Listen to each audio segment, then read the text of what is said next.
Prazer estar aqui com vocês. Prazer é nosso. Sempre é bom trocar uma ideia. Eu gosto do nome do canal, Estagiários. Canal Estagiários. Porque a galera sacaneia muito estagiário, né? Tudo é culpa do estagiário. Sempre sobra pro estagiário, pro novato. Mas vocês fazem um trabalho que não é de estagiário. Exato. Pô, que honra receber um elogio desse. Um cara que tem mais de 30 anos de carreira, atualmente na Record e na TMC, né? Pô, é uma honra pra gente receber. Com certeza vai ser um episódio incrível.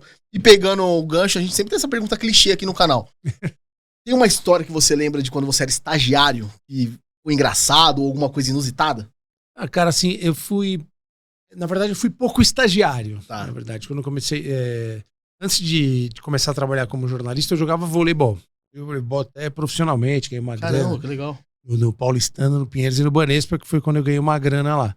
E aí, quando eu resolvi parar de jogar voleibol, que vi que não ia dar nada de importante, eu fui fazer uns estágios. E eu lembro, uma vez tem uma história muito engraçada, cara. Eu fiz um estágio na Secretaria de Esportes, Secretaria Municipal de Esportes aqui de São Paulo, com o saudoso professor Valdir Pagan Pérez, um grande mestre da educação física, treinador de basquete. Cara, gente boa pra caramba, meio bravo assim, tá? E assim, cara, estágio era uma loucura, não tinha nada pra fazer. E eu era muito agitado, cara, muito agitado. E aí, cara, teve um dia que, porra, tinha uma galera ali, era perto ali na 23 de maio, perto ali do Tribunal de Contas. Ah, sei onde é. Ali, sabe onde é? Tinha o Centro Olímpico. Sim, sim. Centro Olímpico de Treinamento de Pesquisa ali. E aí, cara, não tinha nada pra fazer, nada. Saía da faculdade à tarde, ficava sentado assim. Pô, passava 2, 3 dias, o estágio não acontecia porra nenhuma, velho. Aí um dia veio uma galera jogando uma bola ali, um futsal ali, numa quadrinha. Aí eu encostei e comecei a jogar, né? E naquele dia teve coisa pra fazer. Aí, cara, foi lá uma outra menina que era estagiária. O professor Valdir tá te chamando. E eu suado, cara, de jogar bola. Cheguei lá, tomei uma bronca dele. Você vem aqui pra escrever, rapaz? Ele falava meio assim, né, professor Valdir Pagan? Pra fazer press release ou jogar bola? Então, pô, foi um período curto que eu fiquei lá e depois eu fui trabalhar na Federação Paulista de Basquete. Já não era mais estágio, como assessor de imprensa mesmo.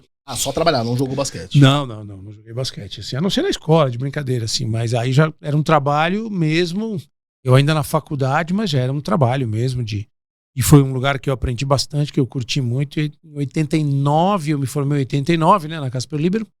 Eu já estava trabalhando na Federação de Basquete, e de 88 para 89 pintou uma vaga na Folha da Tarde, e depois virou Agora São Paulo, hoje não existe mais o jornal, através do Chico Lang, da TV Gazeta, que ele era o editor de esportes lá e de geral. Eu fui fazer um teste, escrevi lá um colunão de notícias que eles tinham. Eles gostaram, falaram, se quiser começar, começa amanhã. Aí eu falei, pô, aproveitei a oportunidade. Então, praticamente já no segundo pro terceiro ano da faculdade, terceiro pro quarto, na verdade, eu já estava trabalhando, né? Já estava trabalhando em jornal.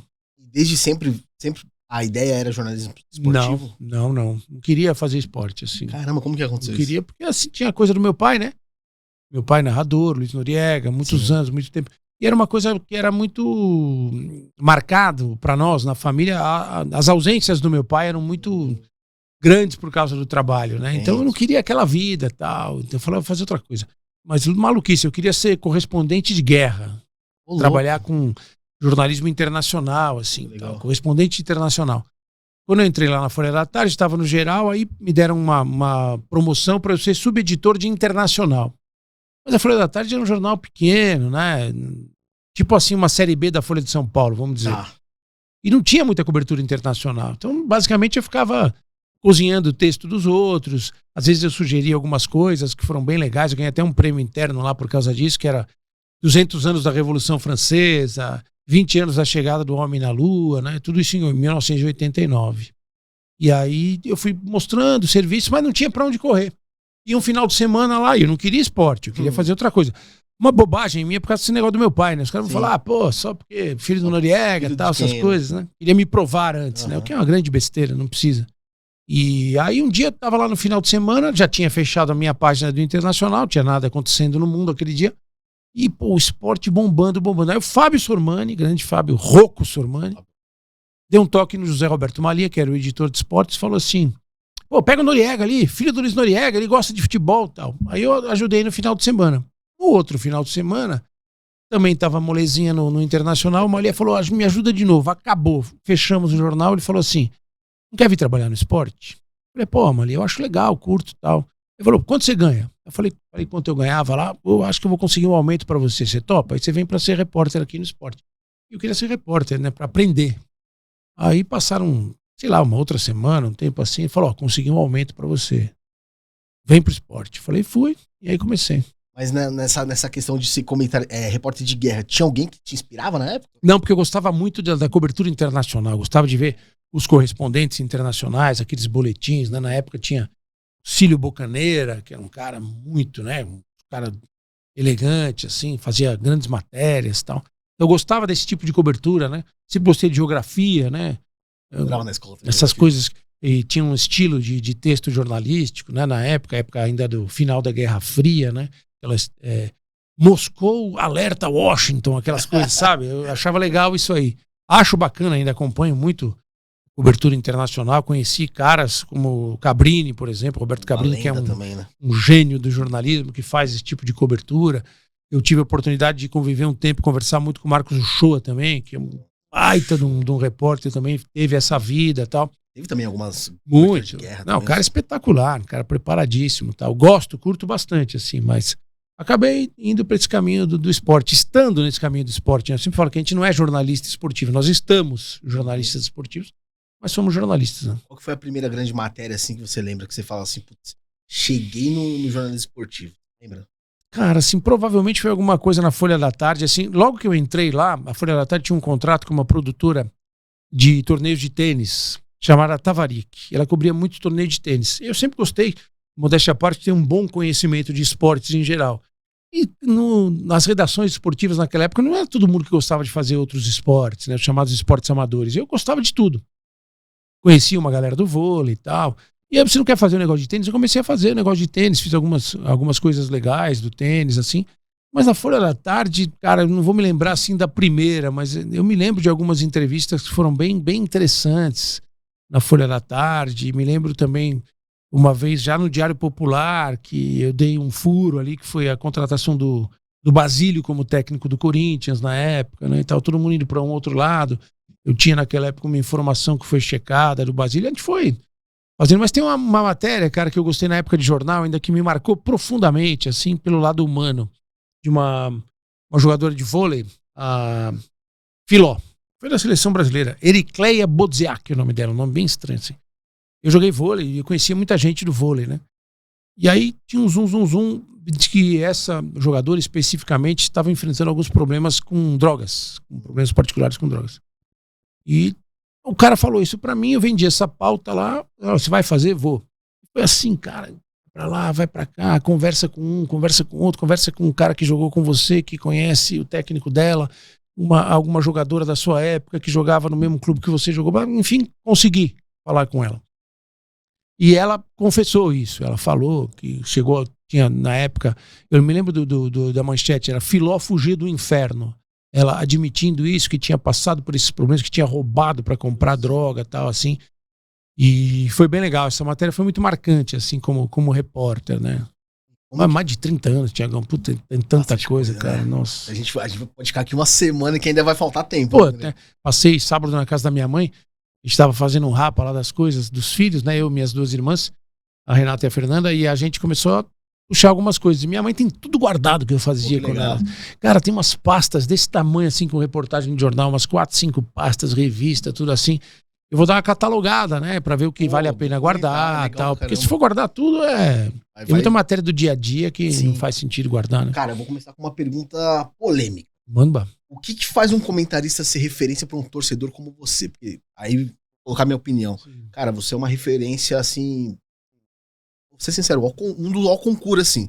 Porque você tem uma análise sempre muito didática, muito fácil de entender, uma linguagem muito fácil de entender. E a gente convive nesse meio de futebol há muito tempo. Eu joguei bola também, inclusive. E a gente sabe que quando fala de Noriega, a gente tá falando de referência. Como que você criou essa linguagem e realmente você é uma referência pro torcedor? Quando o torcedor te escuta, sabe que, pra ouvir. Como que você criou isso aí? Primeiro, te agradeço muito pelas palavras aí, ficou emocionado até. Assim, eu não me vejo dessa forma, entendeu? E não trabalho para ser isso. O meu trabalho é tentar fazer o meu melhor possível e buscar isso que você falou. Principalmente agora na Record, que é uma TV aberta, né? Uma TV grande, uma TV que atinge um número absurdo de pessoas, é você conseguir falar, se comunicar, comentar o jogo, tanto para aquele cara que conhece bastante futebol, que é o seu caso, que jogou futebol, que entende da tática, quanto para aquela pessoa que tá vendo futebol porque gosta de se divertir, não sabe nem o nome dos jogadores, mas curte ver aquele jogo. Então eu sempre busquei dessa forma, assim, estudando, já fiz curso, né? Fiz curso de gestão técnica do futebol na Universidade do Futebol, projeto muito bacana do professor João Paulo. Tem muita coisa legal que você aprende. Sabe, na minha turma estava Paulo Autuori, Roque Júnior, Thiago Carpini, todos fazendo esse curso, né? Então eu aprendi muito, mas assim, eu acho que não faz sentido eu usar termos daquele curso numa transmissão de futebol.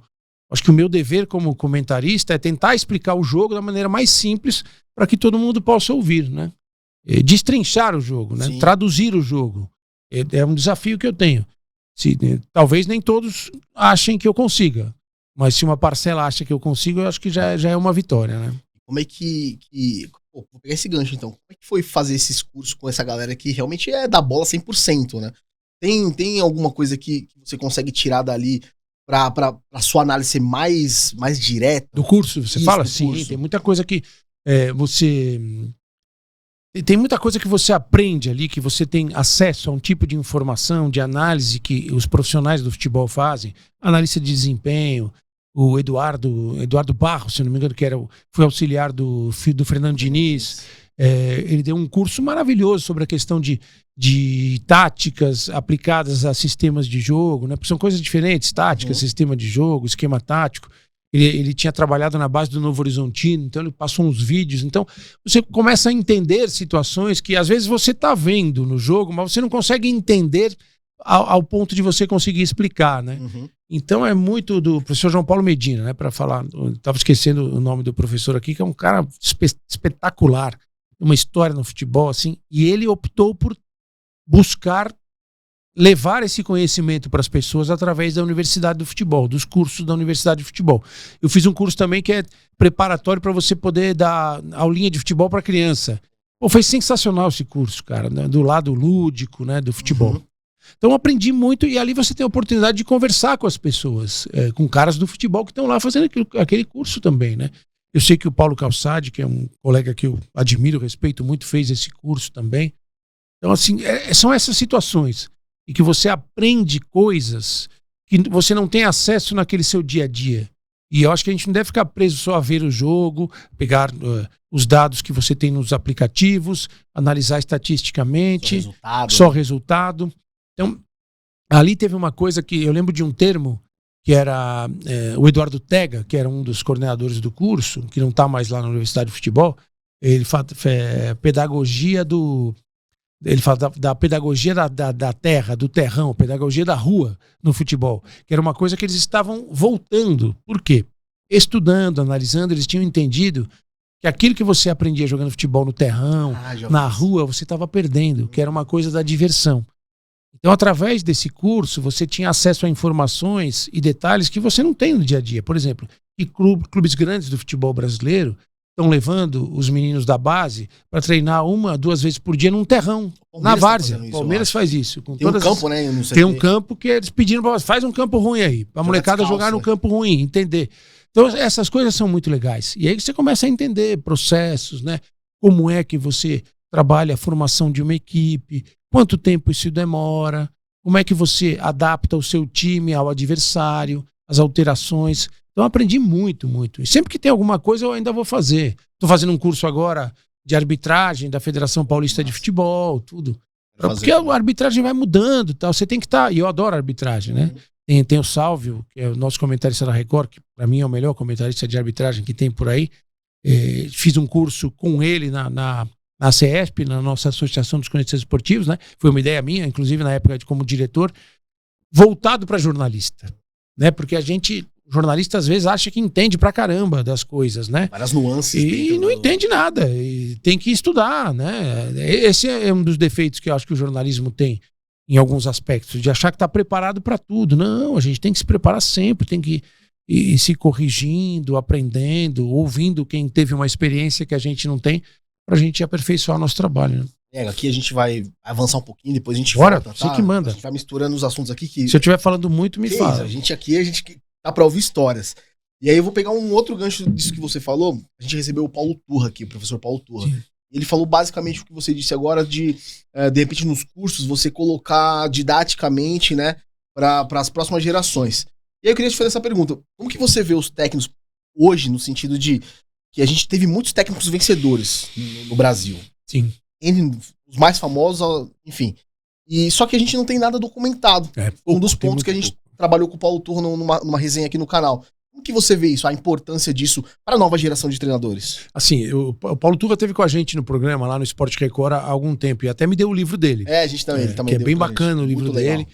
Eu sei que tem o professor Drubs, que também tem um livro sensacional, um livro grandão, assim, todo. Eu ganhei esse livro também, mas nunca se teve esse costume aqui no Brasil. Eu acho assim, eu não considero que os nossos treinadores sejam ruins, que eles estejam ultrapassados, que eles não prestem. Nós temos ótimos treinadores aqui, mas assim, a gente ficou um pouco mal acostumado no Brasil, né? Como todo projeto muito vencedor, o futebol brasileiro ficou meio soberbo, meio arrogante. A gente sabe tudo. Quem vem aqui ensinar a gente? Eu lembro que eu trabalhei um tempo com o Edinho, que foi um dos maiores zagueiros, maiores jogadores da história do futebol. Sim. Zagueiro, lateral, jogava muita bola. Trabalhei com ele no Sport TV, um cara gente boa, divertido pra caramba. A gente viajava muito juntos e a gente conversava pra caramba, né? Porque trabalhar com esses caras é uma aula também. Se absorver, né? O que eles viveram naquela época. E ele me contou uma vez que quando ele estava no Fluminense, na época da máquina do Fluminense, Rivelino, Edinho, Carlos Alberto Pintinho, timaço, né? E os alemães, uma TV alemã veio pro Brasil, ficou um mês acompanhando o treino do Fluminense nas Laranjeiras, filmando tudo, com os analistas, tal, gente da Federação Alemã.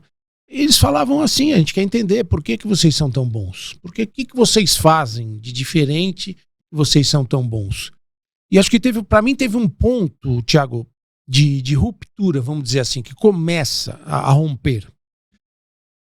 Ali no meio dos anos 90, do começo pro meio dos anos 90, 92, 93, aquele timaço do São Paulo com o Tele, depois veio o Palmeiras da Parmalat, o Corinthians com um timaço também, principalmente aqui em São Paulo, isso. O que acontece? Teve um período que o jogador brasileiro de alto nível, de grandes times, ganhava mais que os jogadores da Europa, aqui. E a gente tinha uma excelência de futebol ali. Quem viveu aquele período, quem foi aos estádios naquele período, em especial aqui em São Paulo, via jogos espetaculares. Seleções, né? Eram seleções em campo. Os caras jogando, e era só jogaço. Clássico, Morumbi lotado, Pacaembu lotado, Parque Antártica lotado. Então, cara, aquilo, eu acho que foi o último período, vamos dizer assim, de auge do futebol brasileiro. E a partir dali, a gente teve um negócio de lei Bosman, uma mudança muito grande no futebol da Europa. E ali já acontecia uma especialização muito grande. Começava um trabalho de especialização e formação de treinadores, de ex-jogadores virando treinadores e tal. E aqui a gente sentou nessa vantagem. Para mim foi o que aconteceu a partir daquele momento. Aqui nasce jogador, né, que nem mato. Que era uma verdade até então. E nascia mesmo. E aí eu acho que o grande erro do futebol brasileiro foi ali. Existia uma ruptura, talvez você vá lembrar disso. Existia uma guerra velada entre os ex-jogadores e os formados na faculdade. Os ex-jogadores chamavam a turma da educação física, de forma bem preconceituosa. Sim. E o pessoal da educação física tinha preconceito com aqueles jogadores que não tinham estudado e tal, essas coisas. E aí se perdeu a oportunidade de fazer uma fusão dessas experiências. O Santos, por exemplo, que revelava jogador como Mato, vários grandes ex-jogadores do Santos de todos os tempos trabalhavam lá. E esses caras têm um olhar diferente. Esses caras, seu Zito, o Abel, pai do Abel Neto, sim, nosso colega, Pepe. O Pepe. Cara, assim, eles podem não ter o conhecimento científico, né? Professoral, didático, não, né? Aquela coisa de fisiologia do esforço, a biomecânica do movimento, tudo, mas eles batem o olho, eles sabem dizer se aquele moleque é diferente, o que ele tá fazendo de errado e tal. E o Brasil, em vez de aproveitar isso, ele desperdiçou com uma guerrinha besta. Besta, porque tinha assim, o cara jogava bola profissionalmente, acho que por 4 anos, alguma coisa, 4 ou 5 anos, se não me engano, ele ganhava uma formação, uma carteirinha, monitor de futebol. Aquilo permitia ele ser técnico de futebol. Isso foi, sabe, essa briga foi muito prejudicial, porque a gente tinha treinadores ali. Pô, o Luxemburgo foi um treinador espetacular. Foi porque ele mesmo falou que aposentou agora há pouco. Né? Foi um dos maiores treinadores, assim. Eu pude ver treino do Luxemburgo, preparação durante a semana, mudanças que ele fazia durante o jogo, como ele fazia surgir um time. O Tele tive a oportunidade de cobrir o São Paulo do Tele, como o Tele arrumava um time nos coletivos, um método diferente, né? Hoje não se faz mais coletivo. O Tele arrumava o time no coletivo. Tinha coletivo de sábado no São Paulo, no CT, que era melhor que o jogo de domingo. Pronto, né? Cara, lotava o CT, e você via os caras jogando ali, ele deixava o pau comer, entendeu? Porque ali o cara ia ganhar a posição e tal. E cada jogo, cara, assim, o Filipão, né? Muita gente não valoriza o Filipão. O Filipão é um baita treinador, cara. O trabalho de posicionamento de bola parada do Filipão, tanto ofensiva quanto defensiva, é um trabalho exemplar, espetacular e tal. Então, acho que depois disso ali, a gente começou a entrar numa curva para baixo. Nós fomos ainda campeões em 94, vice em 98, campeões de 2002. Ali esgota. Porque talvez nunca mais você vai ter Ronaldo Fenômeno, Ronaldinho Gaúcho, Roberto Carlos, Cafu e Rivaldo no mesmo time. Chegou uma época que a gente tinha 6 ou 7 melhores do mundo. Então, e depois, no ano seguinte, o Kaká viria assim. Ainda vem, mas o Kaká já é em relação a esses caras, já baixa muito. Com todo respeito ao Kaká, que foi um tremendo craque. Mas não dá pra você... Não é comparar, né? Os Ronaldos são de outro planeta, o Rivaldo de outro planeta. Bicho diferente, né? E os dois laterais ali eram espetaculares. A partir dali, a Europa já estava, cara, num processo, né, de formação de jogadores, e já vinha uma geração de grandes jogadores, e aqui alguma coisa se perdeu. Eu acho que foi nessa picuinha, nessa briga aí boba. Por que se perdeu? Porque também não tinha comando, a CBF nunca teve projeto, demorou para fazer o curso dela, que é um curso que ainda... Saiu agora, praticamente, né? E ainda não tem prestígio, né? Quando o Ancelotti falou isso aí, ficaram bravos com o Ancelotti, mas não é verdade, é um fato. Você vê que na América do Sul, os argentinos têm mais prestígio do que o da CBF. Eles podem treinar na Europa e os brasileiros não têm essa licença. Tem uma briga também por causa disso, né? A própria CBF fala que, na verdade, esse curso da Argentina não é reconhecido lá. O que acontece? Muitos argentinos, já antes dos brasileiros, já no final da carreira, eles já estavam fazendo curso. Eu entrevistei o Silvinho, técnico da Albânia, no ano passado, lá para a Record. Faço até a propaganda aqui. Tá no YouTube lá do R7 da Record Esportes essa entrevista. É um papo muito bacana. Ele fez a licença UEFA na Itália. Quando ele estava jogando, ainda ele contava que os argentinos que jogavam com ele, acabava o treino, os caras pegavam um carro, iam pra La Coruña lá para fazer curso já, no final da carreira, entendeu? Sim, preparando. Isso, né? O cara que trabalha com ele, acho que é o Zabaleta, se não me engano, que é o auxiliar dele. Foi lateral. Então, já fazia isso, sabe? Então, eu acho que a gente se perdeu nesse caminho, mas felizmente estão tentando consertar. Porque você tem que se adaptar. Você não precisa abandonar o que tinha de melhor o futebol brasileiro, mas você também não pode fechar os olhos porque está acontecendo no resto do mundo, né? E a gente perdeu tá perdendo o nosso DNA, né? Cara, esse é o ponto. Eu vou trazer um pouquinho pra questão do Luxemburgo, desses técnicos mais, assim, de mais nome, vamos dizer assim. O que esses caras tinham? Você falou que via treino. O que de fato, assim, pra nossa audiência entender, o que eles tinham de diferente ali? Você sabe, consegue traduzir pra gente? Então, eu acho que eles tinham sacadas que elas vinham de ter jogado, de ter convivido com pessoas, com jogadores de excelência, de ter visto muito jogo. O Luxemburgo, por exemplo, quando ele pega o Rincon e recua o Rincon para ser volante. Ele era um camisa 8, jogava muito bem. Mas ali, cara, ele acha uma posição pro Rincon, o Rincon vendo o jogo de frente, assim, cara, nossa. Posição física, entende? Né? Eles tinham você funciona melhor aqui e tal. De entender o que está acontecendo no campo, de entender como aquele jogador pode render mais. Então, eu acho que naquela época, óbvio, eles estudaram também educação física, mas o Filipão é formado em educação física, o Luxemburgo também. Então, eles aprenderam coisas, certamente, na faculdade, mas eles tinham algum conhecimento empírico que vinha de ter jogado, de ter convivido com esses caras, de ter visto, vamos dizer assim, um período de auge do futebol brasileiro. O Luxemburgo jogou com o Zico, com o Júnior, contra, naquela época dele, vendo os grandes times, o Roberto Dinamite do outro lado, esses caras todos, né?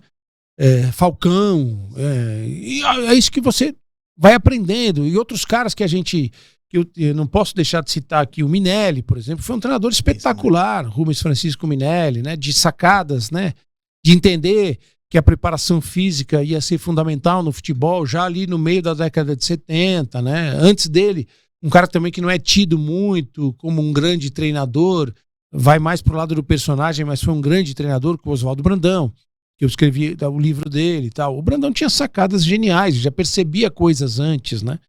E aí você vai entrevistar os jogadores que atuaram com ele, os caras falam assim, pô, ele dava padrão de jogo a um time em meia hora, entendeu?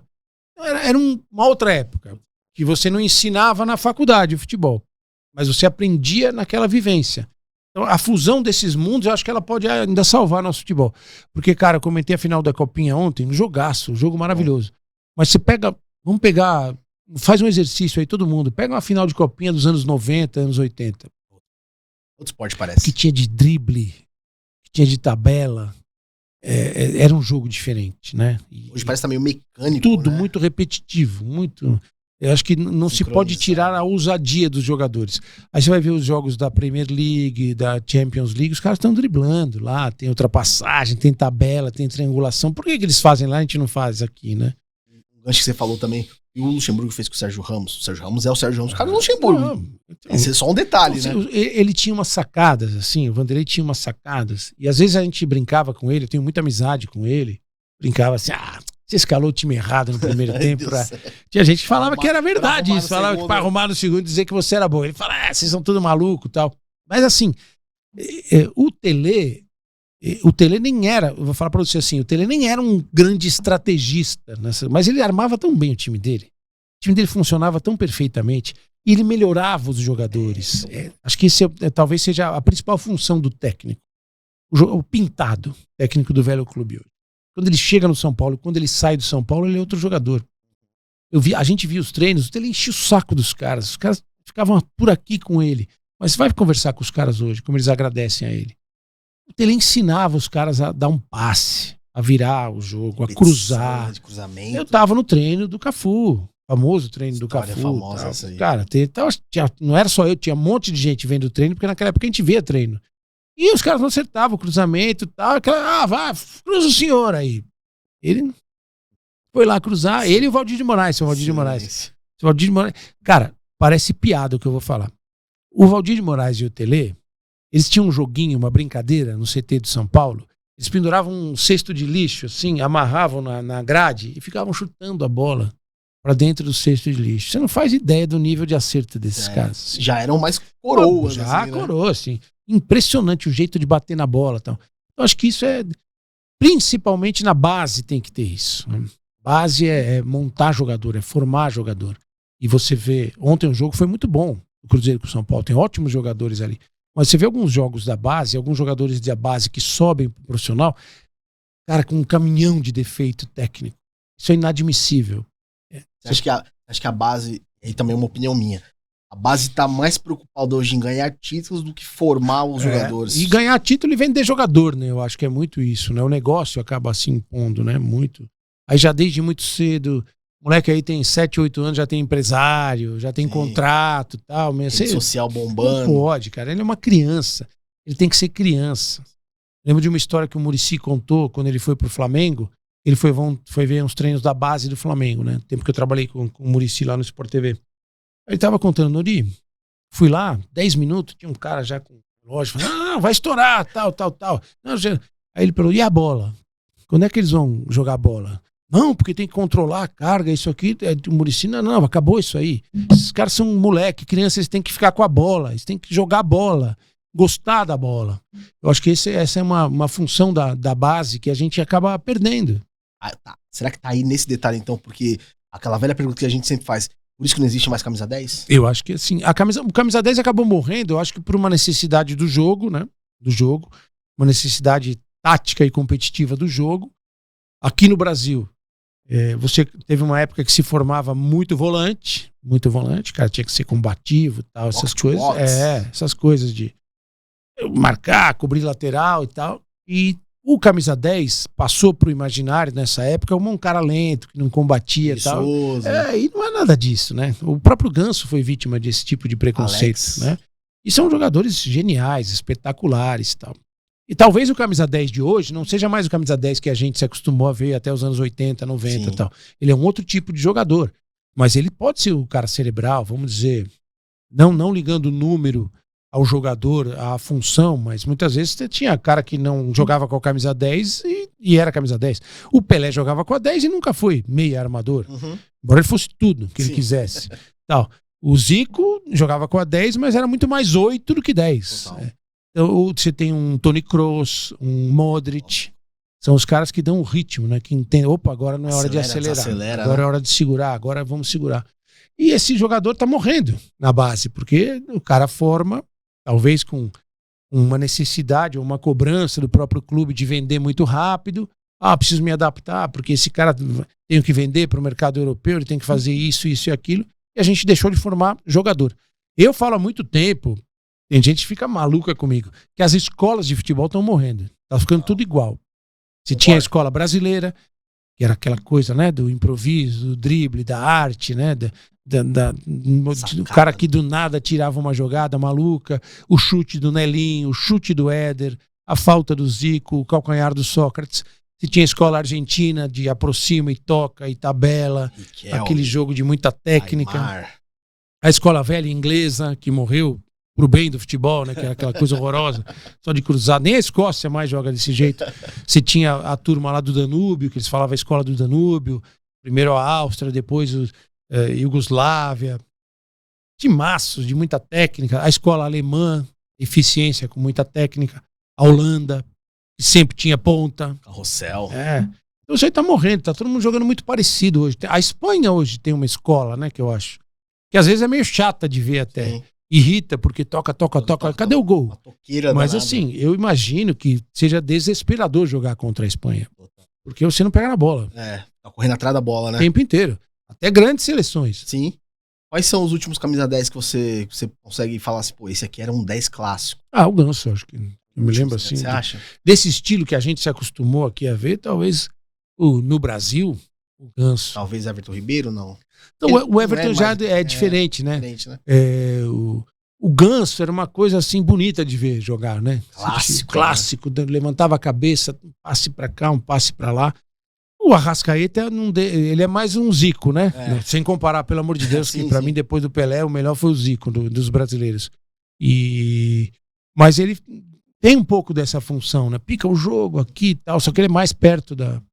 Difícil. Você falou dois aí, que acho que foram os dois últimos mesmo, o Alex e o Ganso, né?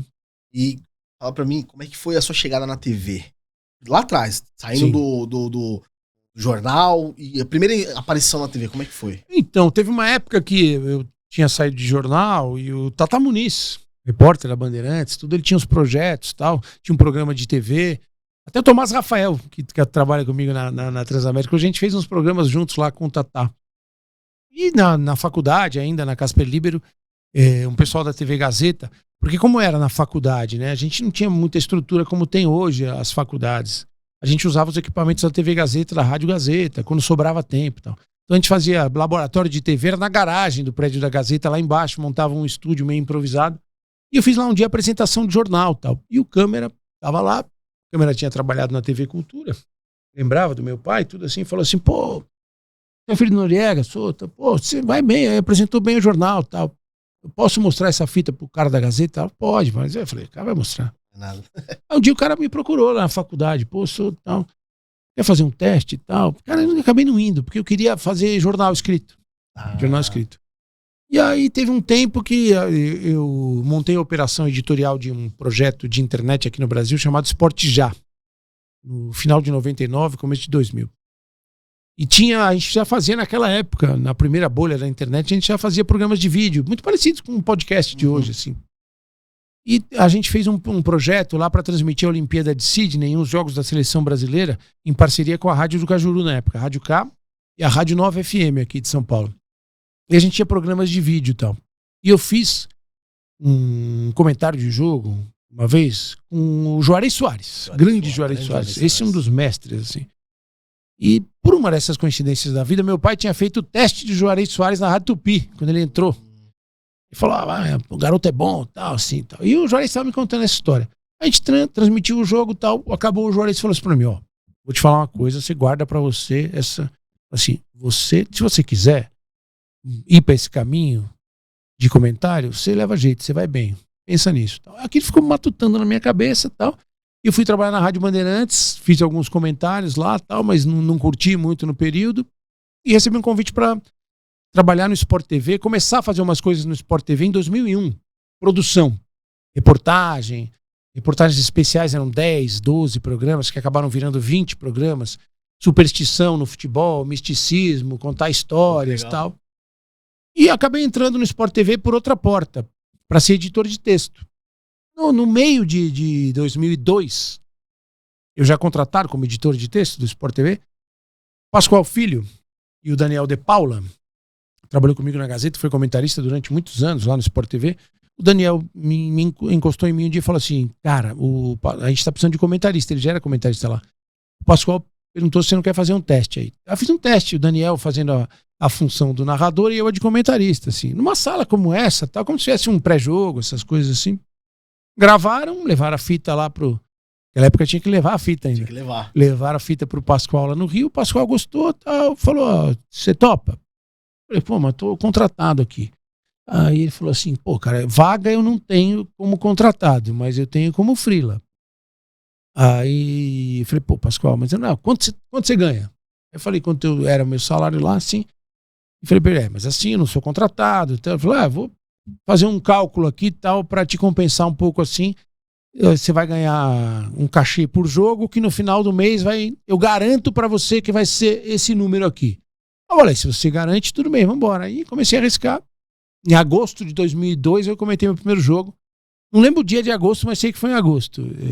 União São João de Araras e Caxias pela Série B do Campeonato Brasileiro. Narração de Eduardo Moreno, eu nos comentários, Carlos Cereto na reportagem e Dival Marcusso na coordenação. Qual foi a sensação desse dia aí? Cara, foi muito louco, assim, muito louco. Eu tava apavorado, pra falar a verdade, assim. E, cara, acabou o jogo, o Edival Marcusso, que é um brilhante coordenador, trabalhou com meu pai na TV Cultura também, um vozeirão, assim, falou, fica tranquilo, Noriz, você foi bem e tal. Aí foi, mas óbvio que eu não tinha ido bem no primeiro jogo. Mas, vai indo. E aí foi, rapidamente fui fazendo um monte de jogo e tal, e comecei a construir minha carreira na televisão. Passei a apresentar programas também, e ali eu gostei. Já gostei, no primeiro dia eu já achei legal. E falou, acho que é isso que eu quero fazer. Eu lembro, ou isso eu estiver errado, você participou muito do Arena também, sim, certo? Arena, participei. Como é que era aquele programa? Porque ali eu acho que também foi uma das viradas na época do Sport Sim. TV. Era programa ali à tarde, né? 2 da tarde. Sim. Era assim, um sucesso estrondoso. O Arena marcou época. Marcou época. Como é que era essa época aí, André? Cara, foi muito legal, foi uma baita escola pra mim participar como comentarista e apresentar também, né? Porque teve uma época, o Kleber viajava muito pra fazer jogo e o Emanuel Castro, que era o diretor do Sport TV na época, ele tinha me visto, olha que loucura que é o mundo, o nosso mundo. Eu fui fazer um jogo em Belém. Paysandu e Fluminense era o jogo. Paysandu na Série A. E o Sport TV tinha pré-jogo e pós-jogo muito grande nessa época. Você entrava muito tempo antes do... 2h30. Começar. E era Dia das Mães. E por sei lá o que aconteceu, o narrador da afiliada da Globo lá em Belém, ele atrasou pra chegar e perdeu o pré-jogo. E eu fiz o pré-jogo como apresentador. E o Emanuel tava vendo isso lá. E, pô, entrou na coordenação e falou, pô, você foi bem pra caramba, assim. Ele falou assim, se o narrador não chegar, narra o jogo. Eu falei, pô, esse cara tá maluco? Nunca narrei um jogo na vida e tal. Não sei se por sorte ou azar, né? Se a TV brasileira perdeu um bom narrador e ganhou um bom comentarista, não sei dizer. Mas, assim, o cara chegou e a partir daquele dia ele falou assim, ó, é o seguinte, o Kleber viaja muito pra fazer jogo pela Globo, tal, essas coisas, e tem dia que ele não pode apresentar o programa. Quando ele não puder, você apresenta como substituto do Kleber no Arena. Aí eu virei o substituto oficial do Kleber. Kleber saía em férias, viajava, alguma coisa, um feriado, alguma coisa, eu passei a apresentar o Arena.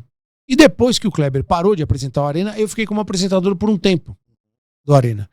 Mas essa época, e o Arena tinha uma audiência absurda pro horário, assim. Acho que o Arena foi muito importante para a consolidação do Sport TV naquele período. 2 da tarde começava, né? Eu lembro da musiquinha. Era muito legal. E era um programa que as pessoas gostavam de ir, os convidados gostavam de ir. Os jogadores e treinadores assistiam nas concentrações e tal. O Kleber é um puta nome, entendeu? Um cara que deu o estilo dele, o perfil dele pro programa. Eu tenho o meu jeito de apresentar, um pouco diferente do dele, mas eu não podia fugir muito do que ele fazia, porque o programa era dele. Sim. Aí depois que eu fiquei como apresentador, imprimi algumas coisas lá que eu penso, mas aprendi demais, cara. E naquela época acabou consolidando, porque era o Redação Sport TV com o Luiz Roberto, o Arena com o Kleber e o Bem Amigos com o Galvão. E eu apresentei os 3 programas. Sim. Eu ia pro Rio de Janeiro um período, todo sábado, após o almoço, eu fazia o Troca de Passes. Olha que doideira que é esse mundo. Eu apresentava o Troca de Passes, os comentaristas eram Luiz Carlos Júnior e Alex Escobar. Eu de apresentador, eu era comentarista, eu apresentava o programa, o comentarista era um narrador e o outro apresentador. E eu fazia o Troca de Sábado, o Troca de Domingo e apresentava a Redação de segunda. Porque o Luiz Roberto tinha o RJTV para fazer Tá. e não podia apresentar. Você só não fez o News, então. O News do Sport TV, acho que o único que eu não fez apresentei. tudo, né? Apresentei o programa do Reginaldo Leme, uma época lá de automobilismo. Quase o Bem Amigos eu apresentei em 2006, o Galvão estava de folga depois da Copa, eu apresentei uma outra vez que eu não lembro o dia. Então para mim foi uma escola muito legal. Cara, e como que a responsabilidade, você falando de Bem Amigos, era também, assim, o programa que todo mundo assistia naquele horário. É uma responsabilidade, né? Substituir o Galvão, né? Sim, muito. Eu tomava tudo como aprendizado. Com a preocupação de não mudar muito em relação, porque esses eram programas com assinaturas. Sim. Programas que tinham a personalidade dos apresentadores. Mas eu também não posso simplesmente imitar os apresentadores. Eu tinha que fazer a coisa do meu jeito. Eu sempre falo assim, eu trabalhei no Sport TV. Ah, como é que foi? Saiu da Globo? Não, eu nunca trabalhei na Globo. O meu crachá era da Globo, o meu contrato era da Globo, mas eu trabalhava no Sport TV, com muito orgulho. E tenho total noção de que eu ajudei muito a consolidar a imagem do Sport TV. Eu fui muito, muito feliz no Sport TV durante 90% do tempo que eu trabalhei lá. Eu sou muito grato, a gente fez coisas maravilhosas lá. Olimpíada do Rio, 16 canais. Trabalhei como apresentador na Olimpíada. Fiz Mundial de Basquete, fiz Mundial de Vôlei, fiz Jogos Pan-Americanos, Euro, um monte de Copa América, Copa do Mundo, Copa das Confederações, sabe? Então foi uma escola maravilhosa, assim, e falo com muito orgulho mesmo. Foi maravilhoso para mim ter trabalhado no Sport TV. Não tem essa lógica do crachá, sabe? O paradigma do Bozó que eles falavam. Eu trabalho na Globo, que é do Chico Anísio e tal. Nunca. Foi porque tava gostoso para mim trabalhar no Sport TV e tal. Eu nunca fui um cara fanático pela Globo, nunca fui. Óbvio que a Globo é uma das maiores TVs do mundo. Isso ninguém discute a qualidade. Eu era noveleiro pra caramba, assistia novela pra cacete. Qual que você mais gostava? Rock Santeiro, pra mim, é a maior novela de todos os tempos. Mais que a Avenida Brasil? Não tem comparação. A gente vai discutir aqui. Pra mim, nada se compara a Rock Santeiro, que o Lima Duarte, minha mãe é fã da Regina Duarte, Zé Will, o que esses caras fizeram, o Dias Gomes com a ideia, tudo, a adaptação. Eu assisti um monte de novela, assistia Jô, Chico, mas eu não era um consumidor frequente do esporte da Globo. Eu assistia muito mais a cultura. O meu pai. Cartão Verde. Antes ainda, né, do Cartão Verde, é Hora de Esporte e Opinião, as transmissões da Intermediária, tudo assim, ia muito lá. E eu fui um grande fã do Show do Esporte, da época do projeto do Luciano do Vale lá. Então eu assistia a Copa do Mundo, eu assistia muito mais na Bandeirantes do que na Globo. E assim, quando começa a TV por assinatura no Brasil, o Sport TV chamava Top Sports. A minha irmã mais nova, a Fernanda, ela estava morando na Espanha nessa época, estudando lá. E a gente assinou muito porque meu pai assinou muito porque tinha a TVE da Espanha, pra gente saber o que estava rolando na Espanha, tal, essas coisas e tal. E o Sport TV transmitia, o Top Sports na época transmitia o Campeonato Espanhol. Com Telmo Zanini, meu querido amigo Telmo Zanini, e Hans Henningsen, o marinheiro sueco e tal. Eu adorava ver aquilo ali, cara. Comecei a curtir muito. Então, eu sempre tive um olhar diferente pelo Sport TV. Então, trabalhar no Sport TV, para mim, foi uma honra. E eu tenho perfeita noção de que eu tive uma história legal lá e ajudei muito, muito a essa consolidação do canal. Se você me permite, eu vou entrar nesse assunto, então, já que você tocou. Claro. Antes, eu vou até emitir uma opinião também, que é exatamente isso. Eu acho que, por muitos anos ali, você foi o principal comentarista do Sport TV.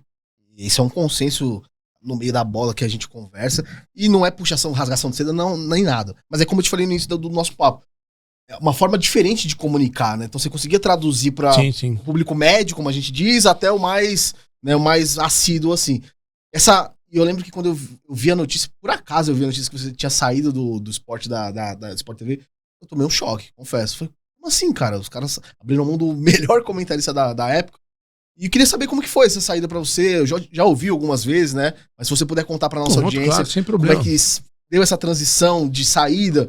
Sei que a gente às vezes nunca espera, mas e se foi também assim um choque pra você? Não, pra mim não foi choque, não. Eu já tava esperando, já sabia que isso ia acontecer, por ter informações de algumas pessoas lá de dentro mesmo, que gostavam muito de mim, já estavam avisando do processo. Eu nunca deixei de entregar, em termos de trabalho, mas ali houve processo de mudança de pessoas, de um modelo diferente de gestão. Existia naquele período uma rivalidade idiota, Rio com São Paulo, coisas do passado, sabe? Que acabaram estourando em algumas pessoas, assim, que não faziam parte daquele grupo, né? Ou da ideia daquele grupo de pessoas. Assim, eu já estava percebendo alguns sinais, tal, que eu te falo assim, entre 2009 e 2018 eu vivi alguns dos melhores anos da minha vida profissional no Sport TV. E sou muito feliz e muito grato a isso. De 2018 até 2023, quando eu saí, foi muito diferente. Já fui muito. Embora não tenha reduzido em nada a minha entrega. Nada. Pelo contrário. Eu saí de lá no meu melhor momento. Sim. Acho que isso se reflete na sequência da minha carreira. Uhum. Então, mas foi uma coisa assim, como eu já estava esperando, assim, eu não chorei, não me desesperei. Puta, acabou minha vida, o que eu vou fazer agora? Não, é dia seguinte, vamos, por sorte e também graças à minha capacidade. No dia que eu saí do Sport TV, eu voltei para casa, tive uma reunião lá às 11 da manhã, 1 da tarde eu recebi um telefonema do Éder Luiz, me convidando para ir para Transamérica. Cara, assim, 2 horas depois, praticamente acertando isso. Já no mesmo dia eu recebi um telefonema de um cara de televisão para fazer coisa aqui e ali. Fui fazer a final da Champions no SBT como freela, adorei, curti muito, fiz coisas no Paramount Plus, não parei de trabalhar, entendeu? Quando toquei minha vida. Seguiu. Mesmo, em 2023 mesmo, eu tive uma conversa com uma pessoa da Record, antes de eu ser demitido, né? Negócio de Paulistão, que a Record estava no Paulistão e tal, mas era um projeto de 4 meses, acabou não evoluindo. Então minha vida foi seguindo, cara. E assim, eu falei isso, muita gente não entendeu na época. A sensação pra mim foi de alívio, entendeu? Porque eu não queria pedir demissão, embora tenha escrito 4 cartas de demissão que nunca entreguei.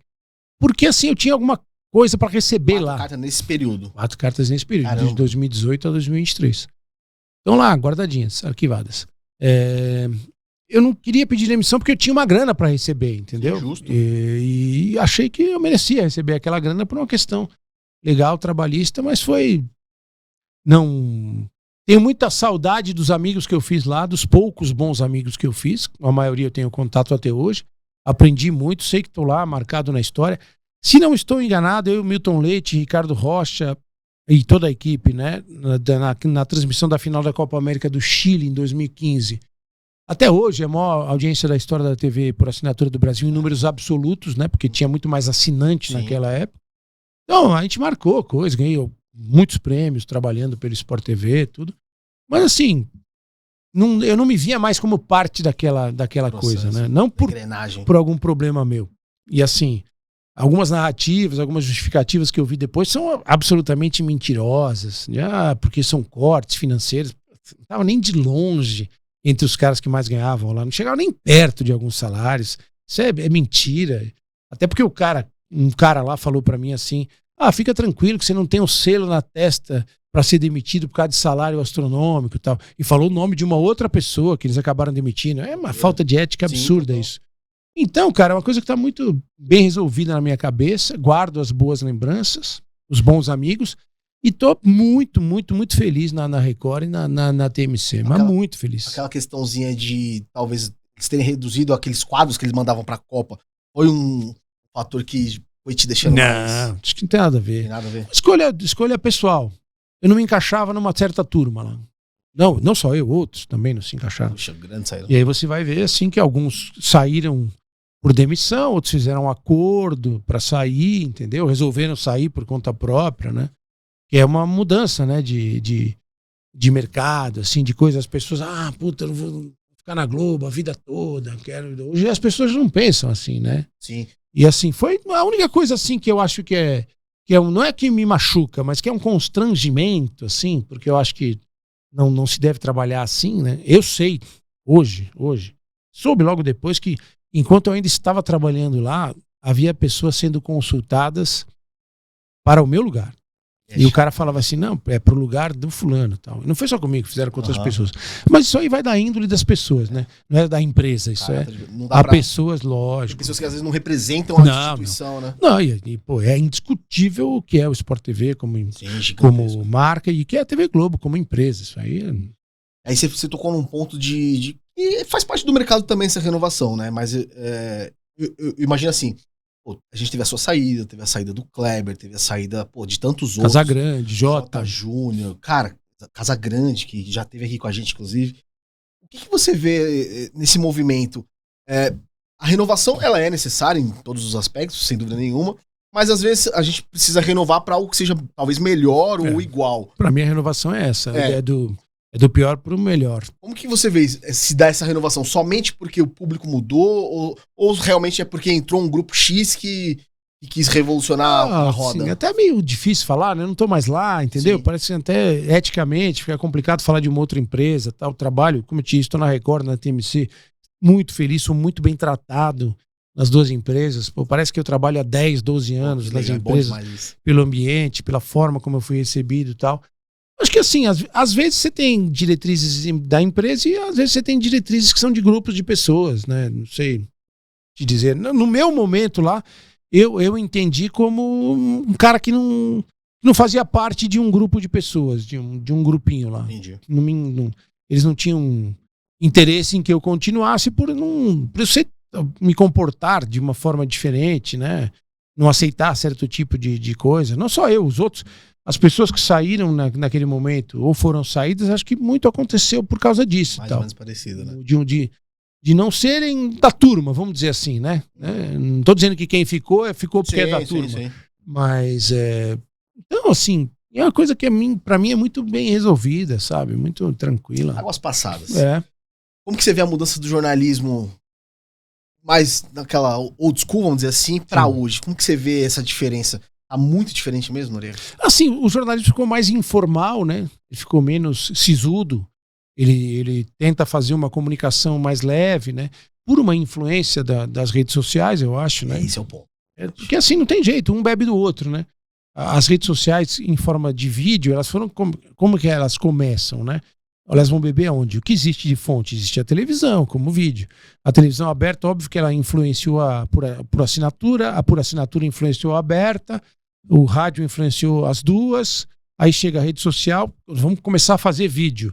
Tudo que você está fazendo aqui, um projeto, você está influenciado pela TV, corte de câmera, iluminação, cenário, estúdio. Tudo isso, estúdio. As linguagens, elas vão se acumulando, se fundindo e tal. Eu acho que tem uma mudança muito de formalidade hoje. O jornalismo, às vezes, ele é mais conversado e menos sério, vamos dizer assim. Para mim, o perigo é quando ele resvala muito para brincadeira, sabe? O jornalismo não é brincadeira.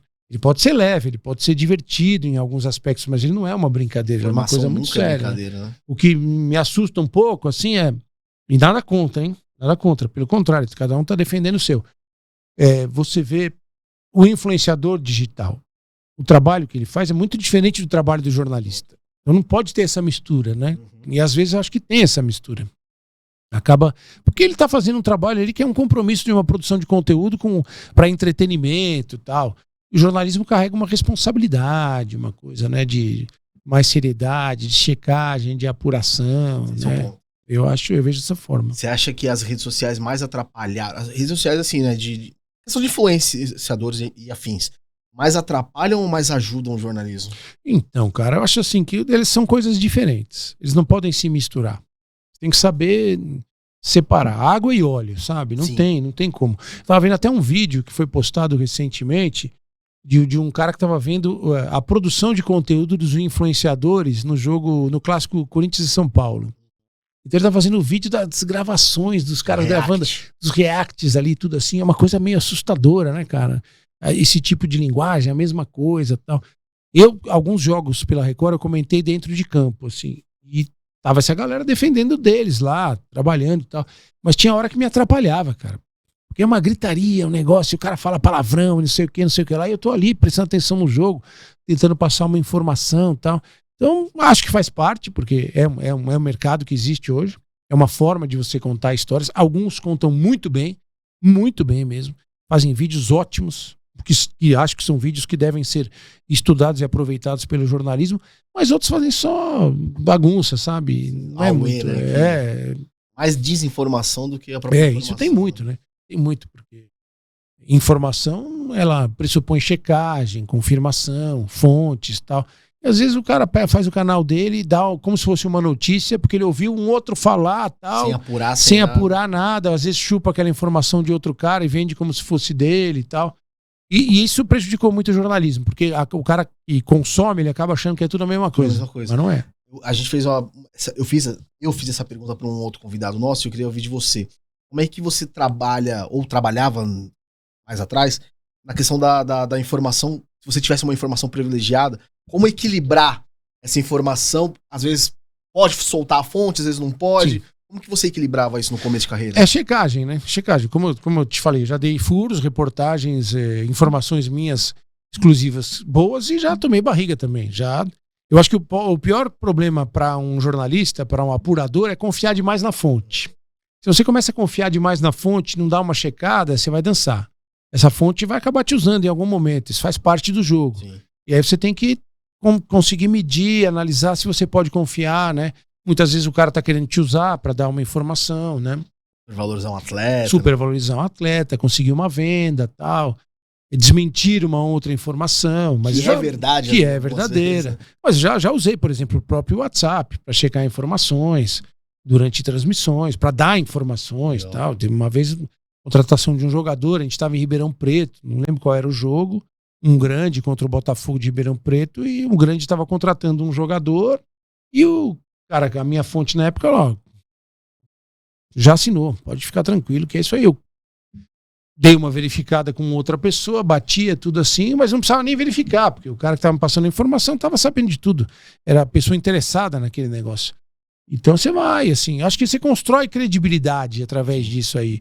E o WhatsApp cria situações bem legais. Nós tivemos recentemente lá na Record, teve uma transmissão do jogo do Flamengo no Brasileirão que foi muito legal. A Arrascaeta faz um golaço e tal. Aí o Kleber fala assim, esse aí, será que o Zico assinaria e tal? Aí o Zico mandou um WhatsApp pra mim. Fala pro Kleber que eu assino sim. Aí foi legal, a gente fez um corte e tal, e acabou o jogo. Eu falei, puta, cara, o Zico mandou uma mensagem pra mim, velho. Eu adoro o Zico, tenho amizade com ele, assim. Um cara espetacular e tal. Isso é fruto do seu trabalho, né? A gente, na semana passada, o jogo do Bragantino com o Corinthians também, a gente estava discutindo o primeiro gol do Bragantino, cruzamento ali do John John, se o Sacha pegou ou não na bola. Aí o Mano Menezes mandou uma mensagem assim, olha, se pegou ou não pegou, a movimentação do Sacha foi muito boa, o Dodô, que foi camisa 9, sabe disso, tal. Então você brinca com essas coisas na transmissão, tal. Saber usar essa ferramenta. Saber usar, né? E aí você falando de transmissão, inevitavelmente a gente vai esbarrar nesse personagem, Milton Leite. Ah, meu irmão, né? Amigão. Eu não gosto de fazer comparações, mas assim, acho que pra era moderna, a gente tinha muita aquela sinergia de Galvão e Arnaldo. É, sim. Sem comparações, obviamente, mas a energia e a sinergia que você sempre teve com o Milton, acho que, sei lá, 20 anos, talvez, de parceria. Quase 20. Como é que era essa interação de vocês? Que, cara, parecia encaixar muito bem. E encaixava mesmo, né? Porque a gente criou uma afinidade muito rápida, né? Fiz o primeiro jogo do Milton lá no Sport TV, a estreia dele, foi Corinthians e Cianorte em 2005, no Pacaembu. Éramos Milton, eu e Alex Escobar. E rapidamente a gente foi se entrosando, assim, não foi imediato, assim, né? Naquela época eu não tinha me consolidado ainda como o primeiro comentarista lá. E eu concordo com você, acho que eu fui o primeiro comentarista durante muitos anos lá. Total. E acho que mereci ser. Aí a gente foi, sabe, começou a encaixar as brincadeiras, a forma, né? O Milton entendeu muito o meu timing, eu entendi muito o timing do Milton. O Milton, além de narrador, é um excelente jornalista, tal, e ele conseguia meio que me pautar durante o jogo, sempre valorizando muito. E a gente foi criando uma coisa. Acho que na Copa de 2010 a gente ali deu o match, sabe? Sim. E tanto que a gente foi para a Copa de 2010 para fazer o jogo de abertura. E no dia do jogo de abertura, quando foi passada a escala dos jogos, a gente foi informado que a gente não faria a final. A gente faria a abertura, mas não a final. Fizemos a semifinal, Uruguai e Argentina, na Cidade do Cabo. Ficamos lá um dia para conhecer a Cidade do Cabo. A gente pediu para ficar, né? Pegar uma aguinha aqui. Por favor. E voltamos para Joanesburgo, meio assim, vamos ver o que a gente vai fazer agora, né? A Copa tá acabando e tal. dia que a gente volta pro Brasil. Aí chamaram a gente pra uma reunião, fecharam a porta, é o seguinte, a repercussão do trabalho de vocês é ótima no Brasil, tá rendendo, tá bombando, e aí como prêmio pelo que vocês fizeram, vocês vão fazer a final da Copa do Mundo. Então foi muito legal. E, pô, fizemos muita coisa junto, muita coisa. O Milton é um irmão da vida, assim. Sou um admirador dele como narrador, como pessoa, tal. Para mim é um dos melhores mesmo, assim. Eu acho que a gente tem aí nos últimos anos, com todo respeito a todos os outros narradores, que tem ótimos narradores. O Brasil é uma escola brilhante de narradores. Mas ele e o Kleber Machado, eles estão num nível há muito tempo, assim, há muito tempo. Que é o mais difícil, né? Eu sinto... O Milton acho que tá na X-Sport agora, mas eu sinto muita falta porque eu lembro que quando eu comecei a acompanhar a Sport TV fechada, é aquela voz icônica e marcante dele, né? Então, e aí você falou, ele tinha algumas sacadas, aqueles bordões dele, que beleza, que viralizou assim, gigantescamente. E aprender como é que falava que beleza em outros idiomas, é uma brincadeira. Às vezes eu ajudava ele, assim, fazia uma pesquisa, assim, ó, você fala desse jeito. E era muito divertido e tal. E assim, e hoje, trabalhando com o Kleber, né, eu fiz jogos com o Kleber no Sport TV. A gente fez as semifinais Peñarol e Vélez da Libertadores de 2011 pelo Sport TV. E foi muito legal, né? Eu tava meio assustado, assim, né? Porque o Kleber é um cara gigante e tal. Pô, ele foi muito bacana comigo nas transmissões. A gente fazia arena há muito tempo e fizemos um jogo, um clássico São Paulo e Palmeiras no Pacaembu, ele e o Casagrande, pelo Premier. E assim, trabalhar mais frequentemente com o Kleber, hoje você vê assim como o cara tá voando, entendeu? E o Kleber tem uma característica como narrador que eu acho fantástica, assim, de acionar muito a equipe, sabe? Uma coisa bem jornalística, né? Sim. Dodô, Noriega, salve e tal. Então você tá sempre participando da transmissão. Tá ativo ali. Tá ativo e tal. Isso é uma característica que eu acho fundamental e é muito generosa por parte do narrador, né? Que o narrador é a estrela, o narrador é o contador de história, né? Desde que o Galvão voltou pra Globo ali depois da Olimpíada de Barcelona e da Rede OM, o Galvão Bueno, ele transformou a função de narrador. Os narradores eram importantes, mas eles não eram estrelas da TV. A partir daquele momento, da volta do Galvão pra Globo, tudo que gerou, tudo que o Galvão fez, com reconhecimento ao trabalho dele, o que ele pediu, o Galvão revolucionou totalmente a função de narrador. O narrador hoje é uma estrela, como é um apresentador de Jornal Nacional, Jornal da Record, um cara de novela e tal. E isso quem mudou foi o Galvão. E nessa época do Milton, que ele só dava algumas piadocas que eram muito boas. Pô. Mas naquela era um outro momento também, ali 2010. Algum momento chegou a ter algum embaraço assim com alguma torcida ou alguém cobrou alguma coisa? Assim, torcedor cobra tudo de todo mundo, né? Torcedor sempre acha que você tá torcendo contra o time dele. É uma coisa, assim, ele acha que o narrador e o comentarista têm algum poder sobre o resultado do jogo. O torcedor que é mais fanático, essas coisas assim. Eu me lembro o próprio Milton fala disso, né? Do Bruno Otávio, né? Daquelas coisas, da brincadeira que ele fez com o Bruno Otávio, que não caiu legal, e ele se desculpou com o Bruno Otávio, inclusive, e tal. Acho que tem coisas assim, a brincar é difícil, né? Fazer uma piada é difícil, né? Tem aquela frase, quem bate esquece, quem apanha nunca esquece. Então mas tênue, né? E pô, você vê o tamanho, a grandeza, a generosidade do Milton ao ponto dele reconhecer e pedir desculpa pro cara, né? Porque assim, às vezes parece uma brincadeira e não é, né? Eu fiz uma vez com o Egídio, lateral do Palmeiras, que não foi uma brincadeira, foi uma crítica que eu achei pesada depois. Falei, Egídio não sabe marcar. Eu não posso falar que o cara não sabe marcar. Posso falar que ele marca mal, mas falar que ele não sabe marcar. E eu tive a oportunidade de pedir desculpas a ele ao vivo num programa, tal. Que eu achava que eu tinha que pedir desculpas no mesmo, né, ao vivo também, tal. E depois a gente tomou um café e foi muito legal. Ele é um cara muito simpático, a gente falou: pô, Nori, obrigado por você ter falado isso, fiquei chateado, porque eu gosto muito de você, pô, vejo você, admiro e tal. Você pegou pesado. Eu falei, pô, mas que bom, você pediu desculpa, e bola pra frente, sabe? Tem essas coisas. Faz parte da vida. Teve algum dirigente que de repente se soltou alguma crítica, opinião, que tentou interferir no seu trabalho, alguma? Isso, não precisa falar nomes, mas... Teve. Já aconteceu? Teve dirigente que pediu minha demissão na época de jornal, assim, por causa de negócio que eu escrevi. Como que lida com isso? Sim, graças a Deus e ao bom jornalismo, eu tinha chefes na época que não se deixavam levar por isso. Pelo contrário, o cara falava, pô, continua. Mas isso acontece muito, sabe? Na própria TV, já soube, né, de de dirigentes que falaram, pô, esse cara pega muito pesado e tal, assim e tal, mas eu nunca... Sempre tive tenho certeza que até um bom período, assim, de todas as passagens lá minhas no Sport TV, sempre fui bancado pelos chefes bons e tenho hoje uma situação de total liberdade na Record para falar o que eu quero, do jeito que eu quero, como... E aí agora... E na TMC também. Com a saída, imagino eu, né, que quando você tava no Grupo Globo, talvez ficasse um pouco mais restrito, né? Como é que você tem lidado agora nesse, aspas, fora da TV fechada, assim? Lidar com o público, porque você tem mais interações no digital, pode fazer muito mais propaganda, ganhar uma a mais. Cara, é uma loucura. Como é que é isso aí? Sim, porque eu vejo algumas pessoas falando, a TV aberta morreu. O cara tá maluco de achar que morreu, assim. Não vai morrer nunca. Cara, assim, é muito legal, né? Pô, eu falo pra você, a TV aberta e o rádio.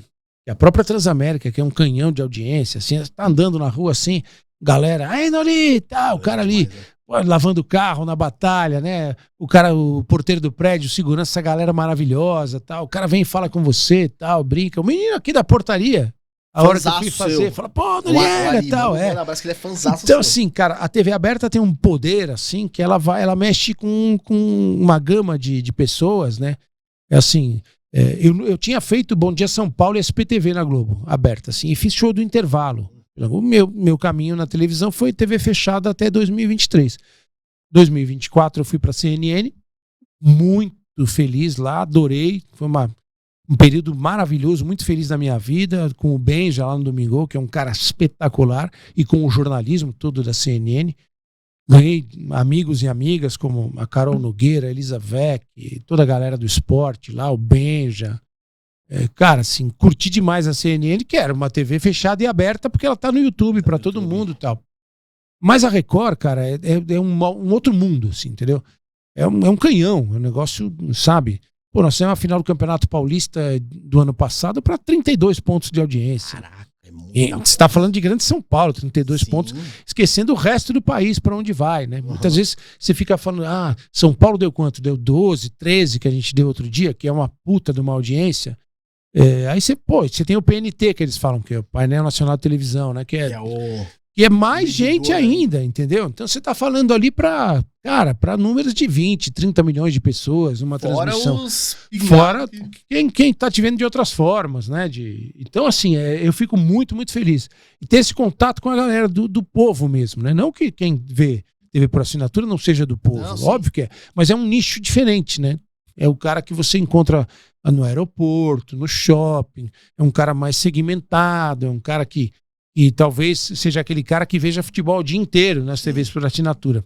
A galera da aberta é o que eu falo assim, é todo mundo. Tá pescando de rede. Tá pescando de rede, exatamente, perfeita definição. Ali você jogava já uma tarrafinha na TV fechada e tal. Essas são aquelas... E, cara, é muito gostoso mesmo. Você vê o retorno das pessoas na rua. Eu te falo, assim, tô muito feliz, tanto na Record como na TMC. Muito feliz. É muito bom te ver na Record. Na Record nem se fala, na TMC, então. E agora eu vou fazer alguns fatos curiosos e vamos lá. Me permitir. Vou fazer a pergunta. Noriega torceu ou não pro Palmeiras aquele 2015 lá? Não, que a galera te acusou de estar torcendo. Já contei a história, conto de novo aqui. Conta aí pra gente. É uma brincadeira com meu filho, com o Rafael, que era muito pequenininho na época, que ele torce pro Palmeiras. E ele tava vendo, acho que a primeira final, tava com a minha sogra. E aí ele tá vendo lá, a gente tava conversando pelo Skype. Assim, eu tinha lá um iPadzinho, coloquei ali e tal, e ele vendo ali, ele, pai, quero te ver aí na cabine e tal. E ele faz uma brincadeira comigo, assim. Ele fala, quando sai a ordem dos batedores, ele manda por texto ali, né, uma mensagenzinha que minha sogra escreveu, o Praz vai fazer o último gol e tal. E aí eu faço assim pra ele, que ele acertou tal. Tinha um cara lá que filmou aquilo e espalhou já com a legenda. Olha lá, o cara torcendo e tal. Pô, sempre tem um. Eu vejo aquela imagem e dou risada. Você acha que eu vou torcer daquele jeito? Quem sou eu? Um inglês? Se eu for torcer, eu vou dar um soco na mesa, dar um pulo e tal. E assim, foi horrível aquilo. E eu até falei com o cara que espalhou o vídeo depois. Era um cara de Teresina, gente boa pra caramba. Ele pediu 1 milhão de desculpas. Ele falou, porra, Nuri, eu fiquei tão chateado, cara, fiquei puto com aquele vídeo e tal, nem sei porque que eu espalhei e tal, porque você fica entusiasmado, porque começa a dar view, essas coisas e tal, e meu, o cara... Agora, eu não entendo o que faz uma pessoa, e era um cara que trabalhava no grupo na época, ele foi lá, fez o vídeo sem pedir autorização pra ninguém e jogou no ar. Isso aí tem um alcance e tudo que vem depois, não é só o vídeo, né? É muito perigoso. Yuri, falando de... A gente vai falar de seleção, mas eu queria falar um pouquinho antes sobre a Liga. O que você imagina da Liga? Pergunta minha. Você acha que realmente os grandes vão abrir mão da grana pra Liga acontecer? Não vão. Principalmente o Flamengo. Né? É muito difícil. Porque o Flamengo deixa isso muito claro. E é um direito do Flamengo. O presidente fala muito disso. O presidente é assim, ele está defendendo o interesse dele e tal. Ele tem um privilégio de arrecadação, principalmente de direitos de televisão, e ele não quer perder. Ele sabe o tamanho do Flamengo e a importância do Flamengo. E eu acho muito difícil, com a cabeça dos nossos dirigentes, uma liga dar certo aqui. Que é um pecado, porque seria maravilhoso. Mas aqui, a gente viu a implosão do Clube dos 13, foi por causa disso aí. Começou a reduzir a grana de 2 ou 3 ali, e outros começaram a ganhar mais. Eu não quero ganhar. E o modelo tem que ser assim, Você tem que transmitir o campeonato, eu acho. Não um time A ou time B. Você tem que fazer o campeonato melhor. Óbvio que você tem o Corinthians e o Flamengo, que são fenômenos de popularidade, tem torcidas gigantescas, né?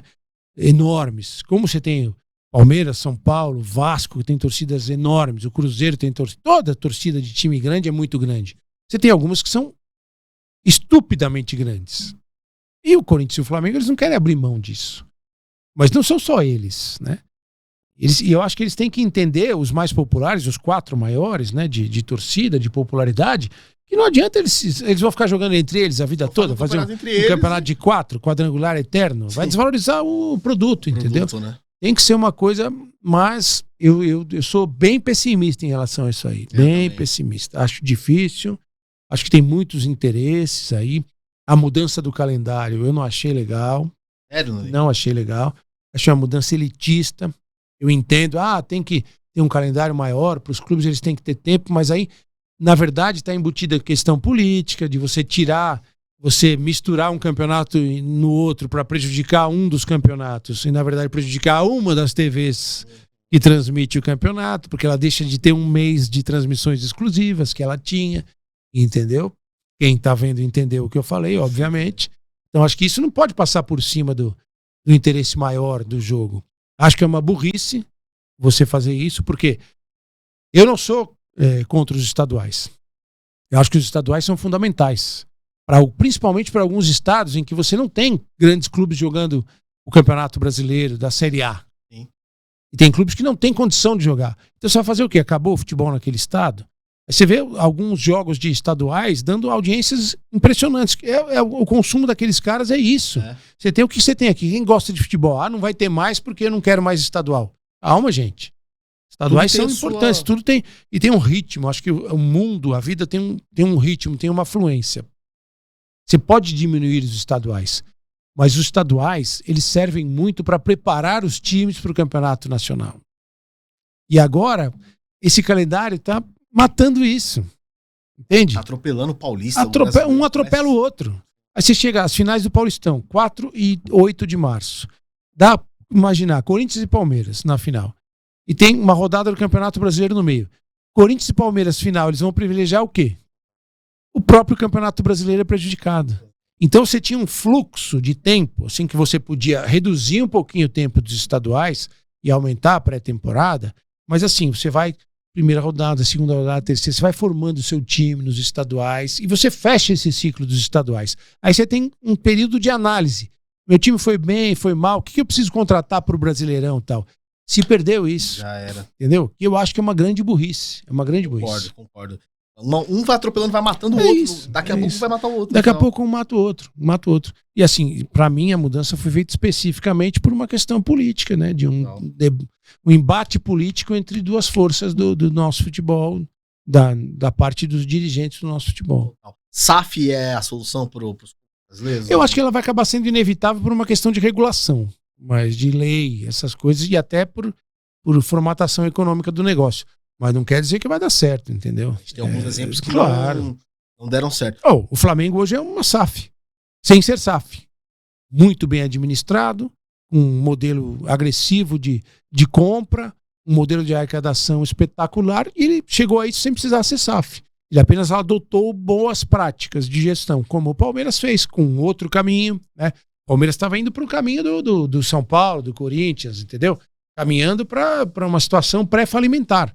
Apareceu o Paulo Nobre, que tinha uma capacidade, né? Um crédito no mercado de poder pegar dinheiro emprestado no nome dele com juros muito baixos em relação aos clubes. Nenhum banco quer emprestar dinheiro para clube de futebol, porque clube de futebol é mal pagador, entendeu? Então o dinheiro é caro para clube de futebol. Para o Paulo Nobre era barato esse dinheiro. Ele pegou, acertou as coisas, recebeu de volta, não rasgou dinheiro, deixou de ganhar mais, mas também não perdeu. Só que não foi só isso que ele fez. Ele mudou a gestão, modernizou a gestão, tá, essas coisas todas. E o Palmeiras também hoje é uma potência de arrecadação. Hoje revolucionou a base. Né? O Palmeiras era um time que não tinha base. Sim. O Palmeiras era piada na base, piada. Hoje o Palmeiras é referência na base. E fatura uma bala na base. Então você tem bons exemplos. Você tem o Atlético Paranaense, que é um bom exemplo. Tá? Você pode não gostar do cara, do método, mas ele se vira muito bem. Sim, há muito tempo, né? Há muito tempo. E é meio que um combatente solitário dessa briga, né? Total. O Atlético Paranaense. Mas você tem, a SAF do Vasco foi um desastre.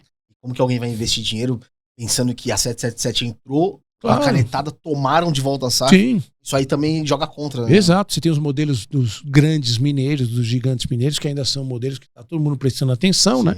Porque são empresas familiares, né? São negócios de família. Tanto o Atlético quanto o Cruzeiro.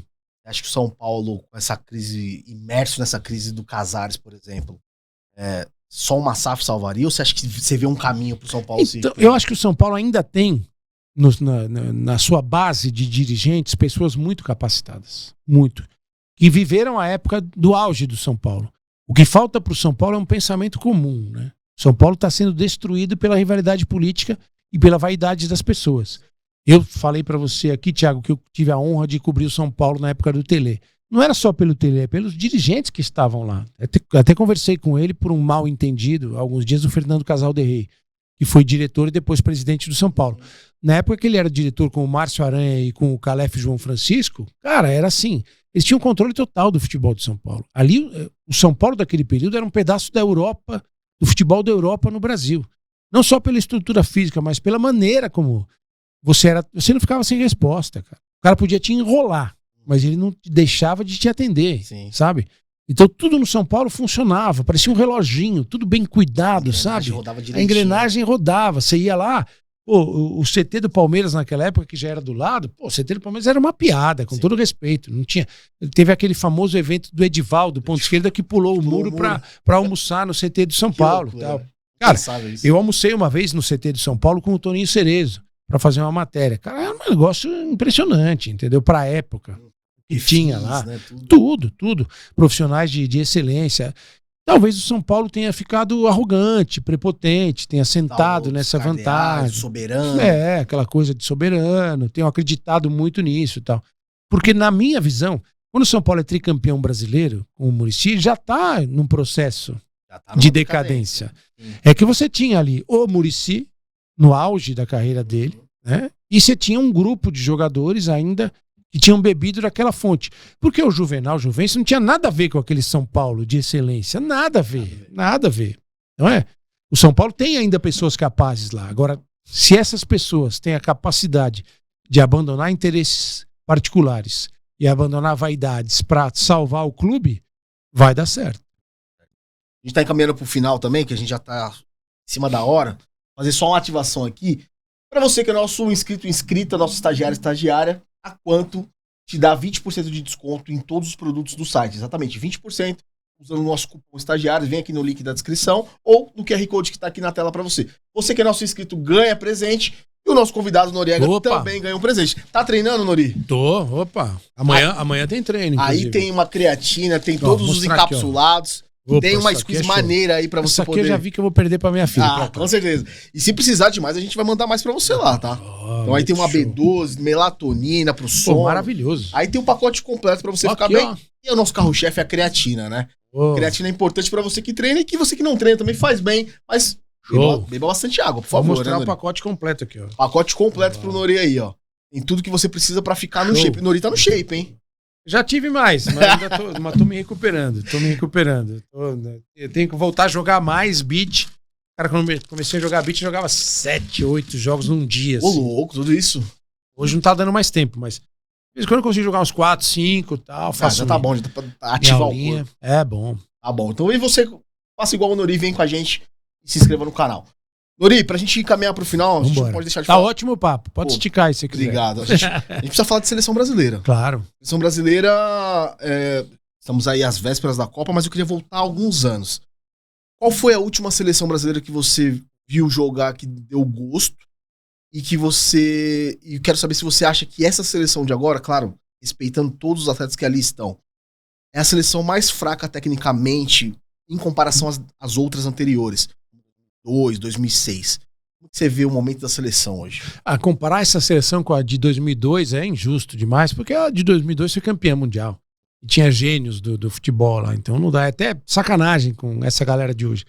2006 ainda tinha os caras, mas já não... Né, numa outra rotação e tal.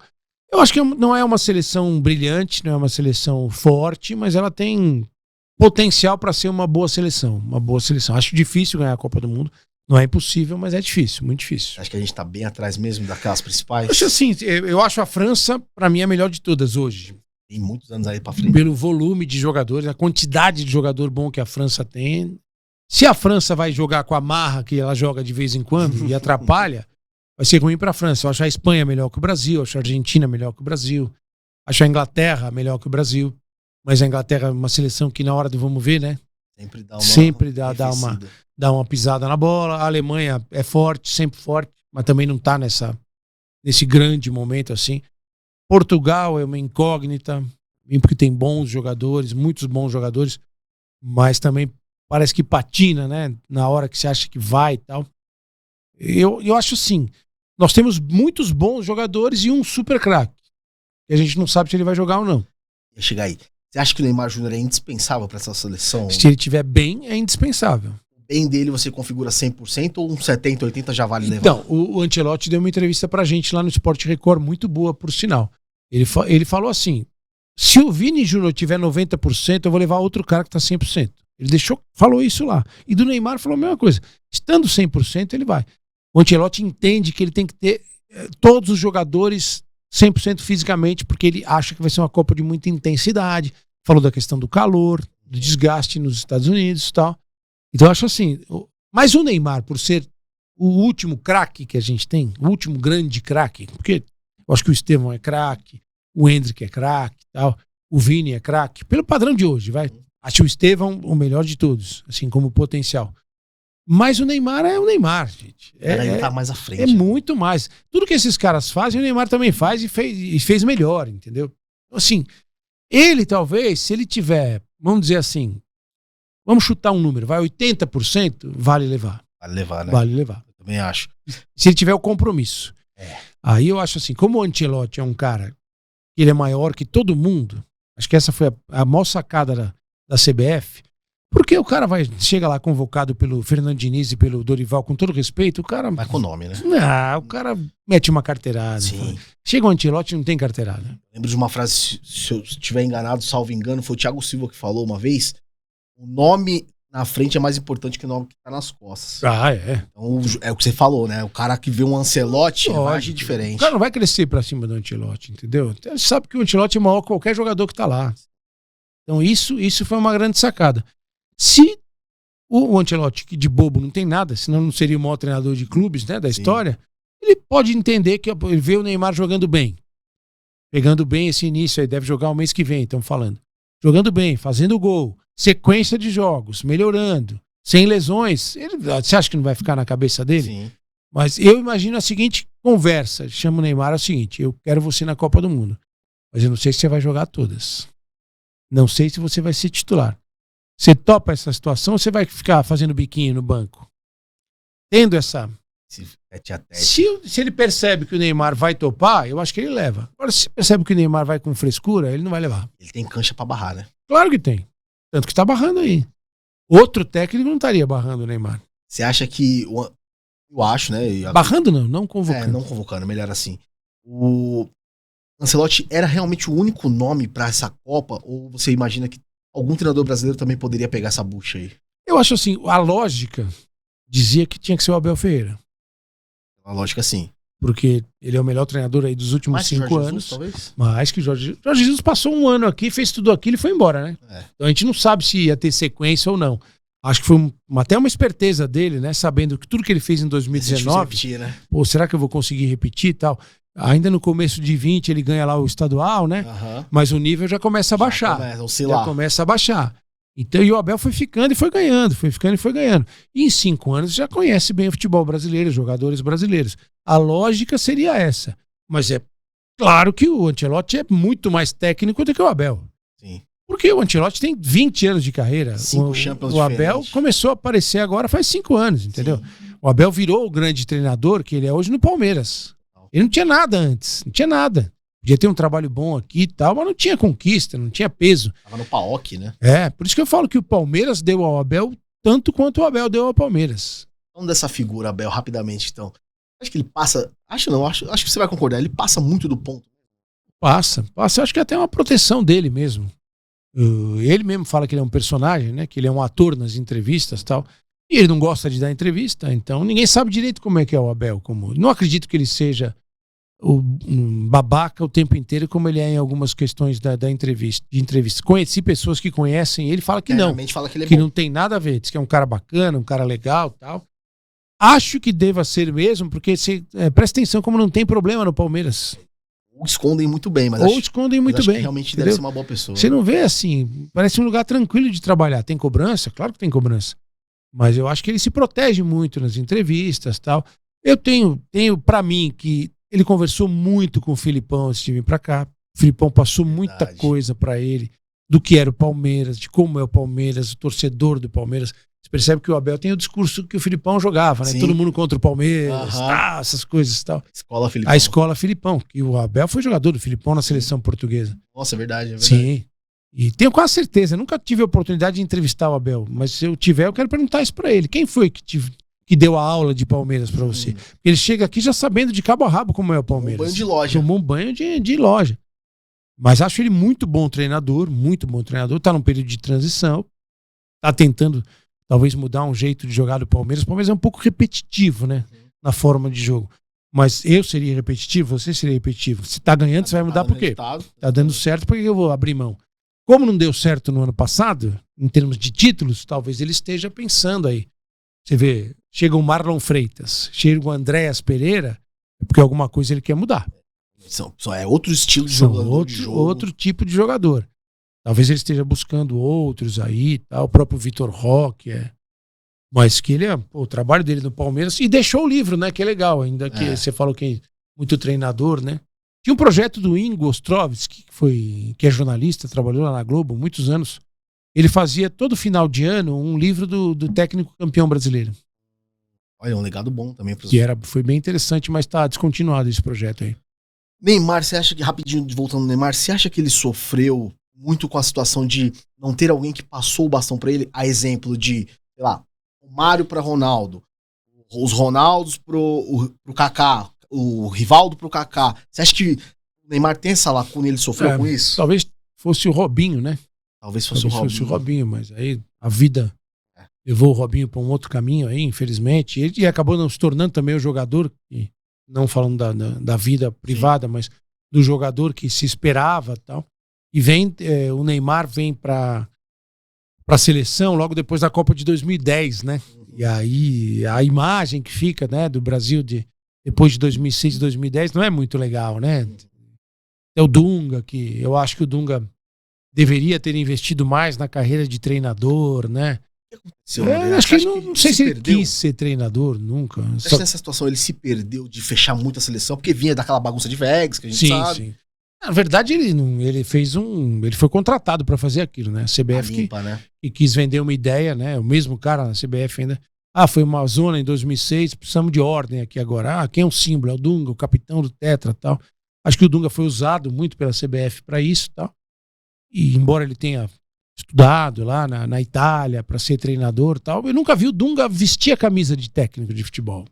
vou fazer uma carreira, né? Tentou lá no Inter e tal, mas não, eu gostaria de ver, porque ele é um cara que, como jogador, já mostrava um conhecimento grande de tática e tal. E ele tem razão em muita coisa que ele fala, né?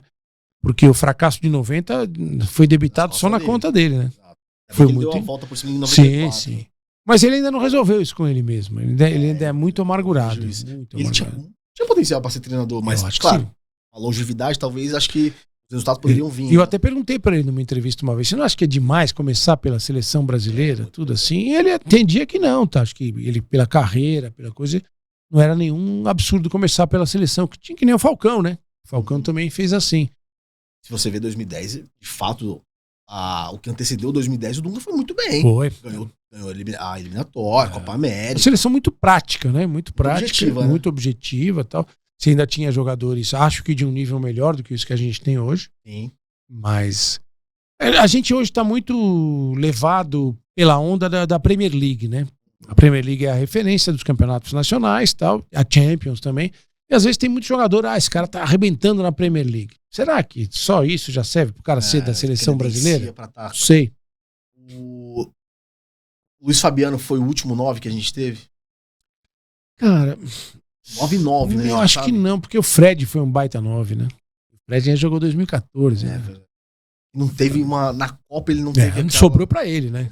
Sobrou pra ele. Eu me lembro 13 foi bem. 13 foi muito bem. O Fred foi um excelente centroavante. Monstro. Um baita jogador de futebol. Eu lembro que nós fizemos o último amistoso antes da Copa, Brasil e Sérvia aqui no Morumbi.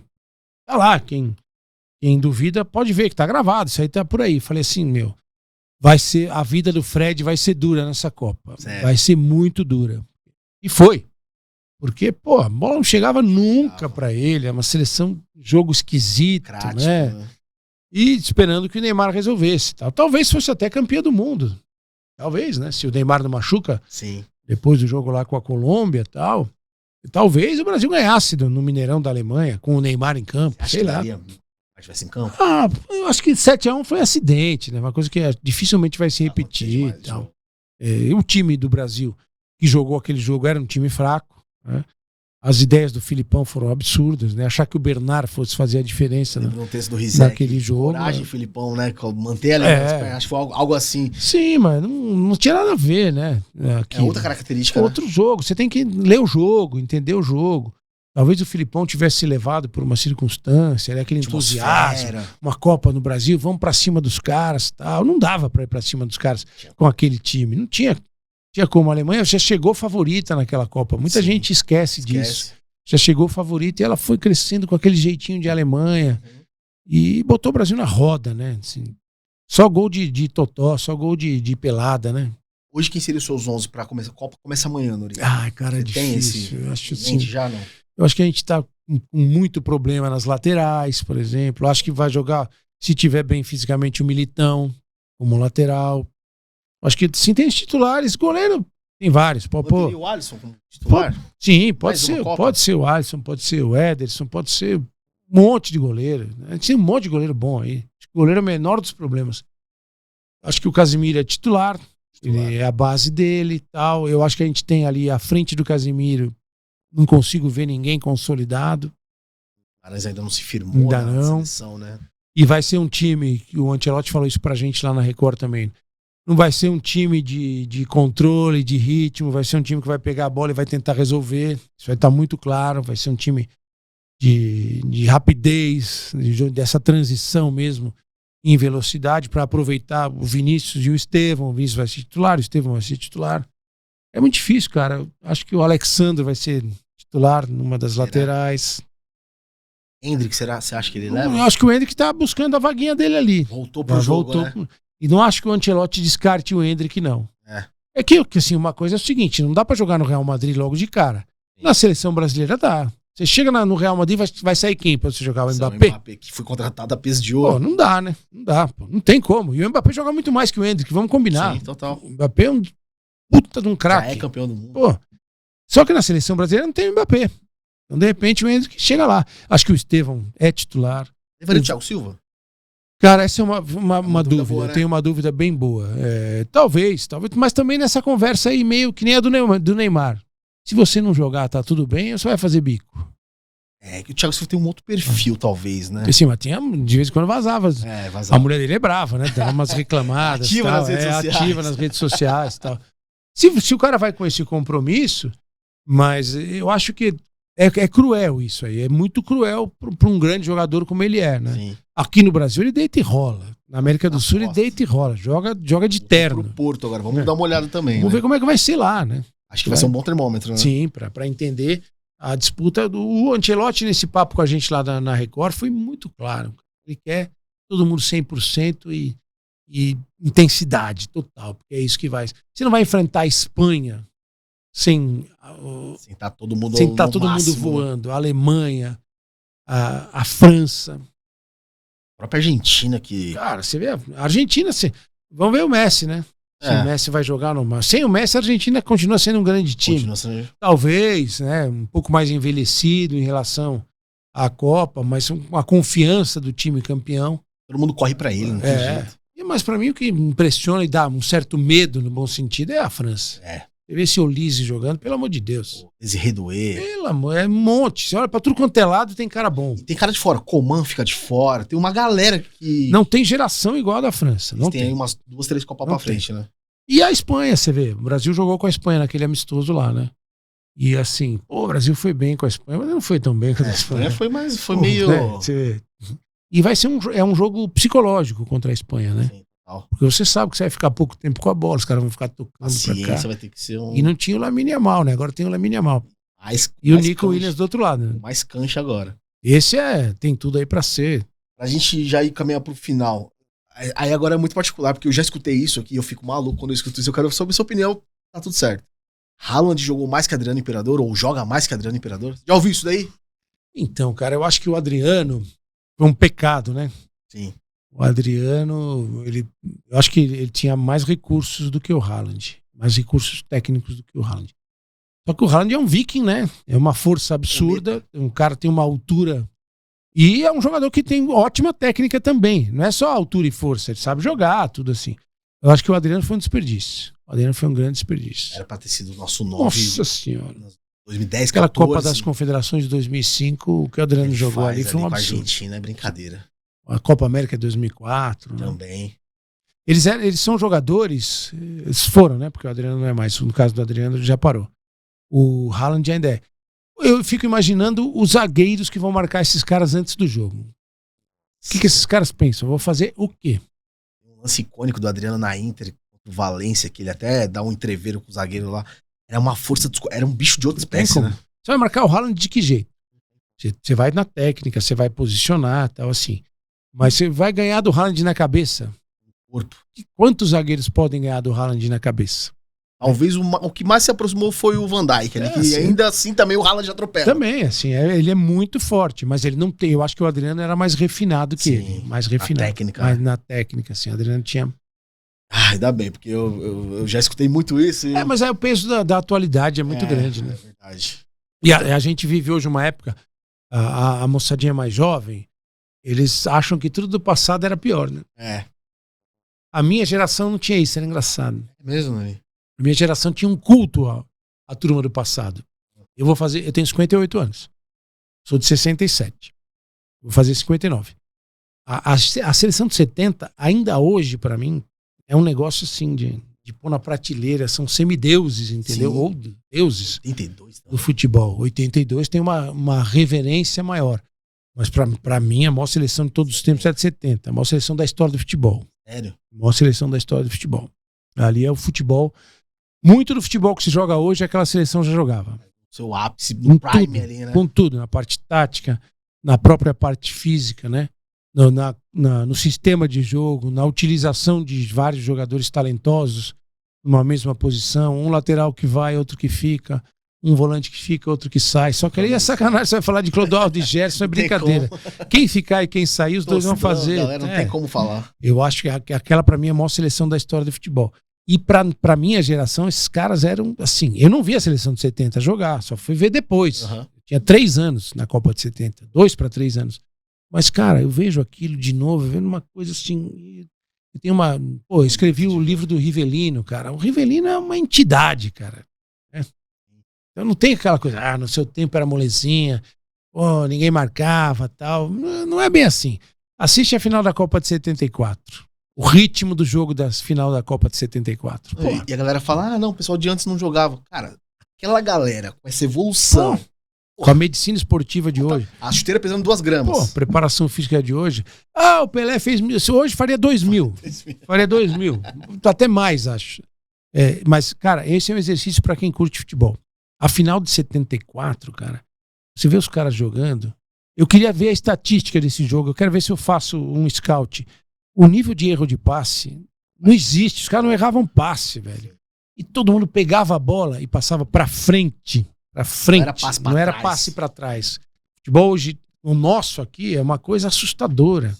Uma falta de coragem de jogar, é tudo pra trás, o cara tem medo de errar. Pega a bola no centro do campo e volta pro goleiro, Pelo fica amor maluco. de Deus, cara, é irritante isso, maluco, né?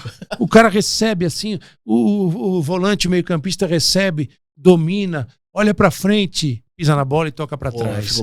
Pô, tem campo pra jogar, vai, passa pra frente, tenta, né? É muito o que o Fernando Diniz fala, coragem pra jogar, né? Acho que falta bastante, né? Eu acho que ele é um cara que tem que ser bem aproveitado no futebol brasileiro. Eu acho, sim, acho que eu até falei pra ele isso numa entrevista. Ele seria o cara ideal pra cuidar das seleções de base do Brasil. Boa. Ele ia trazer uma outra ótica pro futebol brasileiro. Pra melhorar jogador, sabe? Sim. E talvez ele seja um cara mais controlado lidando com a molecada do que ele lidando com adultos, sabe? Cara, um bom exercício pra gente fazer. Porque assim, cara, ontem a gente transmitiu Velo Clube e Corinthians. Meu Deus do céu. Um negócio assim. O jogo da Copinha foi 10 vezes melhor. Sim, 10 vezes vi melhor. Esse jogo também. A molecada da Copinha jogando pra frente, sim, sabe? Ousando, querendo jogar. Aí você vê os caras toca pra cá, toca pra lá. Chega no cara, o zagueiro recebe, tem o campo inteiro pra jogar. Ele não, ele pisa na bola, toca pro goleiro. Vai jogar, velho, vai jogar. É fogo. Entende? Nori, chegamos no final e agora a gente tem nosso último quadro aqui, que é o nosso quadro de ping-pong. Opa, isso é bom. O quadro de lances rápidos, que é o oferecimento da nossa patrocinadora Aposte Fácil. Perguntas rápidas. Churrasco ou sushi? Churrasco. Campeonato Brasileiro ou Copa do Brasil, de modelos? Vou falar pra você. Já fui Copa do Brasil, hoje sou Campeonato Brasileiro. Sério? Já. Eu sempre fui um fã do mata-mata. Sempre do mata-mata. Mas o brasileiro tá me seduzindo, cara. O brasileiro é... Quando você tá aí com um número bom de grandes times e tal, aí você vai ver quem vai mais na regularidade e tal. O brasileiro difícil. É difícil.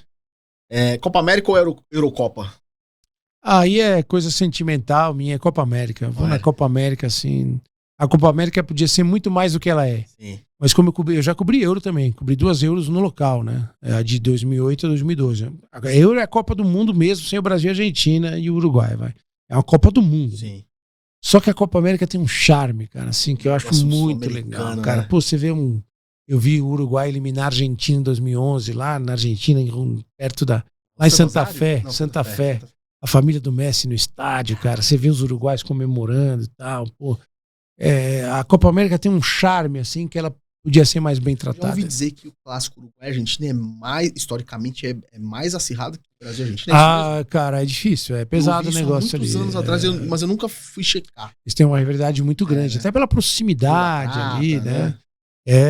Eu fiz alguns já, Pega, né? Eu fiz um com o Jotinha, quando a Argentina classifica para a Copa de 2010, gol do Bolatti. A Argentina ganha em Montevidéu por 1-0, Maradona. Cara, o ódio dos uruguaios e a festa dos argentinos, cara. Você vê, é um jogo diferente. É diferente, né? Seleção de 2002 ou seleção de 2006, Nuri? 2002, campeão do mundo. Um jogo inesquecível. Esse ainda não apareceu outro. É Gana e Uruguai na Copa de 2010. Aqui do Soares. Samoa Jean perde o pênalti. Esse foi o jogo. Esse jogo foi incrível. Eu nunca vou esquecer esse jogo aí. O Soares bota a mão e ainda passa, né? Dia que o Brasil foi eliminado pela Holanda. Gana, a última seleção africana na primeira Copa na África. Cara, que jogo. Eu tenho a imagem na minha cabeça, assim, a gente lá no Soccer City, um frio, cara, e o estádio inteiro torcendo pra Gana e uns 200 uruguaios num cantinho ali, gritando pra caramba. E aí... E se não me falha a memória, é o Louco Abreu batendo o último, né? Na cavadinha. Então, você quer final melhor pra um jogo do que isso aí? Loucura. Um erro que virou aprendizado, Nuri. Tem algum? Tem um erro que virou aprendizado quando eu respondi numa transmissão para um torcedor especificamente, sendo agressivo com todos os torcedores que estavam assistindo.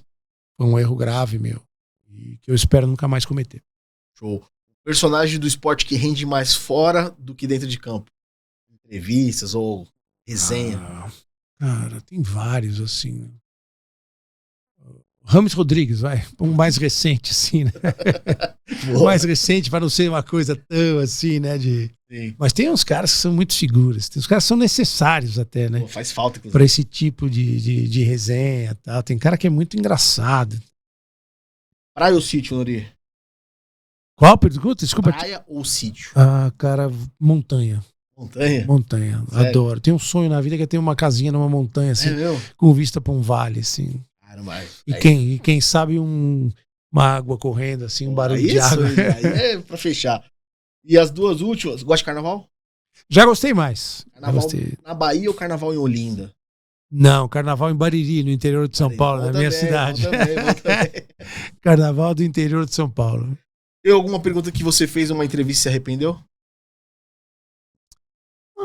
Cara, eu não me arrependo de quase nada. Assim, acho que a gente não deve se arrepender. Tem que aprender com os erros. Arrependimento, assim. Eu não tenho nada que eu tenha feito que eu me arrependa, assim. Mas tem muitas coisas que eu fiz que eu acho que eu não deveria ter feito.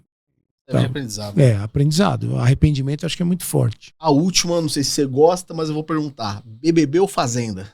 Cara, Fazenda, né? Fazenda. Mas eu não sou fã do estilo... Reality. Não sou estilo reality, assim. Mas assim, cara, eu te falei. Eu tô tão feliz na Record, fui tão bem recebido lá, sou tão bem tratado que é a Fazenda. Alguma mensagem que você queira deixar no final? E já de antemão quero te agradecer demais por ter vindo aqui, cara. É uma realização receber um interesse do seu garbo e elegância. Sim. Fico muito feliz e obrigado, cara, de verdade, cara. Muito, muito obrigado. Eu que fico agradecido, um papo muito bacana. Parabéns para vocês pelo trabalho, que vocês tenham cada vez mais sucesso. Uma mensagem assim, galera, vamos pisar um pouco no acelerador, né, das discussões, das brigas por política, por ideologia. E outra coisa que eu acho que é fundamental hoje, assim, eu não quero posar aqui de eco chato, mas a gente tem que tomar um pouco mais de cuidado com a única casa que a gente tem, que é esse planeta aqui. A gente está descuidando muito. A natureza está dando sinais aí de que tem muita coisa errada. Muita coisa errada. É chuva fora de hora, é tempestade, é tornado. Você vê as nevascas nos Estados Unidos, é seca num lugar, é enchente no outro. A gente está machucando a nossa única casa. Queimadas por aí afora. E não tem outra. Não tem outra. Hoje, daqui a 100, daqui a 200, daqui a 500, daqui a 1000 anos, não vai ter outra. Então, a gente tem que cuidar melhor dessa. É isso aí. Rapaziada, você que tá com a gente até agora, obrigado. Acompanha, compartilha, curte. Quer deixar as redes sociais, Nori? Deixa aí, eu uso bastante o Instagram, @Maurício Noriega, no ex-Twitter, né? É o X. Noriega, assim. E eu tenho um canal, esse eu queria fazer uma propagandinha aqui. Por favor. Tem um canalzinho do YouTube que eu gosto de entrevista, de bate-papo como esse. Não só sobre esporte, adoro música, gosto muito de falar. Viu que você fez com Massa, já viu alguns? Tive a oportunidade de entrevistar ídolos que eu tenho na música, né? Flávio Venturini, Charles Gavan. Tô pra fazer com o Zé Cabaleiro, que é um cara que eu fiquei amigo dele. Ia assim. pegar meu brush. Pô, cara genial e tal. Canal do Maurício Noriega. No YouTube. No YouTube tem. Fiz uma entrevista legal pra quem curte esse papo de televisão, mercado, com o Fernando Morgado, que é um especialista nisso. Sim. Aí. E é bem interessante o que ele fala. Se vocês derem uma força pra mim lá, legal. Se inscreve no canal. Diretor, vamos deixar o canal do Nori na descrição também. Boa. Se inscreve no nosso, se inscreve no Nori, comenta lá também, porque dá o like, que é o principal, que isso aí ajuda Senta a gente. o dedo. E outra coisa, Nori, pra fechar, a última. Indica 2 nomes aí pra vir aqui com a gente. Pode ser lá da Record, ajuda a gente. Ó, vou dar um nome. Kleber Machado tá me enrolando já tem um tempo. Mas você já falou com ele? Já falei com ele, mas eu preciso da tua ajuda. Vou forçar o Kleber, o Dodô. Dá uma força pra gente lá. Cara, gente fina, ótimo comentarista. Artilheiro dos gols bonitos. Pé no chão, gente boa. Você tem lá o Bruno Lohans, que é uma figuraça, o Ale Oliveira, e as histórias dele do voleibol como repórter. Odinei Ribeiro, amigão. Ajuda cara. A gente nessa? Pô, ajudo. Fechado? Hoje, falo com ele hoje ainda. Fechado. Promessa do Nori, então vem com a gente. Tem que se inscreveu, tamo junto, valeu, é nóis. Hey! Boa, galera. Yeah.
Yeah.